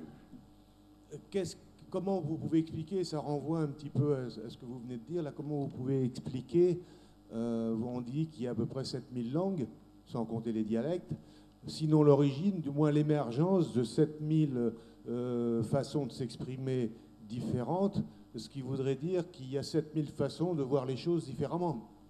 Puisque vous venez de dire que, que les Anglais et les Français vont avoir la même façon de voir les choses parce qu'ils parleront la même langue. Si on parle 7000 langues différentes, c'est qu'on a 7000 façons de voir les choses différentes. Et d'où viennent ces 7000 origines différentes? J'ai peur qu'il y ait même 6 milliards ou 7 milliards de façons. N'oubliez pas que dans les 6 ou 7 000 langues, il y a eu beaucoup de langues qui ont existé à un certain moment et qui ont disparu. Donc c'est beaucoup plus que 6 ou 7 000 déjà. Je ne sais pas trop quoi répondre à votre question. Encore une fois, je reviens à ce que je disais tout à l'heure. La langue a deux buts. S'identifier soi-même et être en dehors des autres groupes, mais en même temps être capable de communiquer avec le grand nombre de personnes. Et encore une fois, on est en train de jouer entre les deux tableaux. C'est très contradictoire, oui, très paradoxal. Mais encore une fois, le monolinguisme, c'est une mauvaise chose.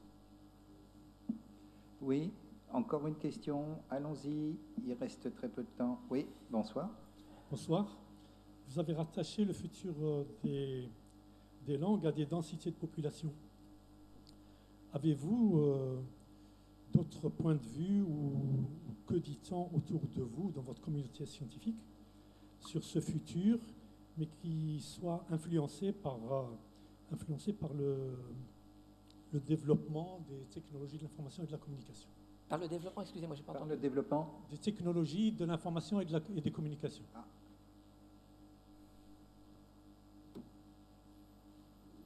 Oh, c'est la colle. Non, mais je sais pas trop quoi dire.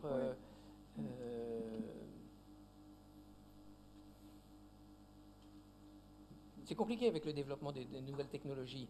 On voit bien que, je prends un exemple tout bête, vous voyez bien comment nos enfants n'ont plus accès à l'écriture parce qu'ils ont des tablettes. Bon, est-ce que ça va continuer? Est-ce que c'est bon ou pas bon? Moi, j'ai lu pas mal de rapports sur cette histoire de tablette. Est-ce que ça avait une influence réelle sur l'écriture? Là, je parle du langage écrit. Évidemment, il y a les deux versions. Si c'est une tablette pour aller chercher n'importe quoi sur Internet, c'est mauvais pour les enfants. Si c'est pour aller chercher de la bonne information, c'est bon pour les enfants. Donc ça dépend quels enfants vous avez pris, quel rôle vous demandez la tablette dans cet environnement. Les deux existent. Qu'est-ce que ça va faire dans les années à venir? Je n'ai pas grand-chose à dire d'intéressant par rapport à ce qui existe dans les journaux. En fait, c'est le problème de l'outil. Avec un marteau, on assassine sa voisine ou on plante un clou très utile. Dernière question en bas, je pense. Oui, oui, bonsoir. Bonsoir, monsieur. Je voulais vous parler tout à l'heure de Chomsky, de Noam Chomsky. Oui. Et vous disiez que ce monsieur vous hérissait le poil et que vous ne vouliez pas en parler. Comme l'une des dernières questions, j'aimerais savoir pourquoi. Voilà. Pardonnez-moi, madame, vous avez réagi comme ça non, quand j'ai cité c'est pas ce que j'ai voulu dire. J'ai dit que sur la partie origine du langage, et que Chomsky, pendant très très très longtemps, en gros des années 50 jusqu'à il y a quelques années, disait que l'évolution n'était pas du tout liée à l'origine du langage, que c'était un phénomène tout à fait spécial, rien à voir avec la communication d'avant. C'est ça qui me hérisse le poil. Mais évidemment, Chomsky est un grand bonhomme, c'est le pape de la linguistique, je suis tout à fait d'accord avec tout ça. Il y a des tas de théories avec lesquelles je ne suis pas complètement d'accord, mais évidemment, c'est le grand monsieur de la linguistique de ce dernier siècle. Ça vous rassure, madame, hein? Non, bon. Oui, monsieur, alors là, c'est vraiment la dernière question. Allez-y, appuyez sur le bouton, parlez bien dans le micro. Une question peut-être un petit peu stupide. Vous avez dit que le langage est venu à l'homme grâce à la communication, ou peut-être au commérage. Appuyez. Voilà. L'animal n'avait ce besoin-là. Pardon, j'ai pas entendu. La fin? Là. Oui. Le besoin de communication, de commérage. Oui. Alors, on n'a pas parlé d'éthologie, hein, du comportement animal, mais... Encore une fois, les animaux ont des tas de systèmes de communication, par exemple sur les dangers qui les menacent, sur la place de la nourriture, etc. Tout ce système de communication existe, mais ils ne parlent pas de ce que leur grand-père va faire. Écoutez, là, pardonnez-moi, je ne voudrais pas me fâcher avant de partir, hein, c'est pas ça, mais je voudrais bien, devant des déclarations aussi péremptoires, il ne parle pas de l'avenir ou du passé, que vous me donniez vos sources, là. Qu'est-ce qu'on en sait? Qu'est-ce qu'on sait Alors, il y a toujours les baleines, les cachalots, les dauphins, etc., mais qu'est-ce qu'on sait de la capacité à évoquer du passé, du futur? Entre animaux, il y a quand même depuis une cinquantaine d'années, on a fait des tas d'expériences avec les chimpanzés, avec les gorilles, etc. Il y a des choses qu'ils savent faire et qu'on n'avait même pas compris ça jusqu'à il y a quelques années. C'est très bien, mais encore une fois, les choses dont je parle sur des prédictions sur ce que leurs grands-pères ou leurs petits-enfants vont faire, il n'y a pas d'éléments clairs là-dessus. D'accord, il n'y a pas d'éléments clairs, oui. mais n'oublions pas non plus que ce sont des tests que nous fabriquons. Oui, je connais la oui, non, mais c'est un peu comme le QI, ça. Hein. Quand on cherche quelque chose, on arrive à le trouver. Et puis quand on ne le cherche pas, il nous échappe. En tout cas, je voudrais qu'on remercie chaleureusement Jean-Marie Humbert. Merci. N'oubliez pas qu'il signe son livre en bas et qu'il sait écrire en plus de parler. Et je vous donne rendez-vous en ce qui me concerne pour savoir comment le web transforme notre accès au savoir. Et j'attends de pied ferme Gilles Dowek pour ce thème. Bonne soirée, messieurs, dames. Prenez soin de vous. Grand merci à vous tous. Ça m'a fait très plaisir d'être avec vous.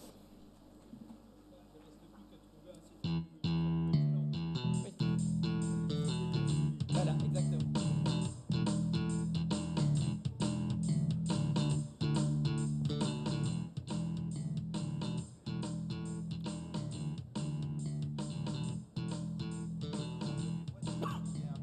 Non, mais c'est tout à fait, aucun problème.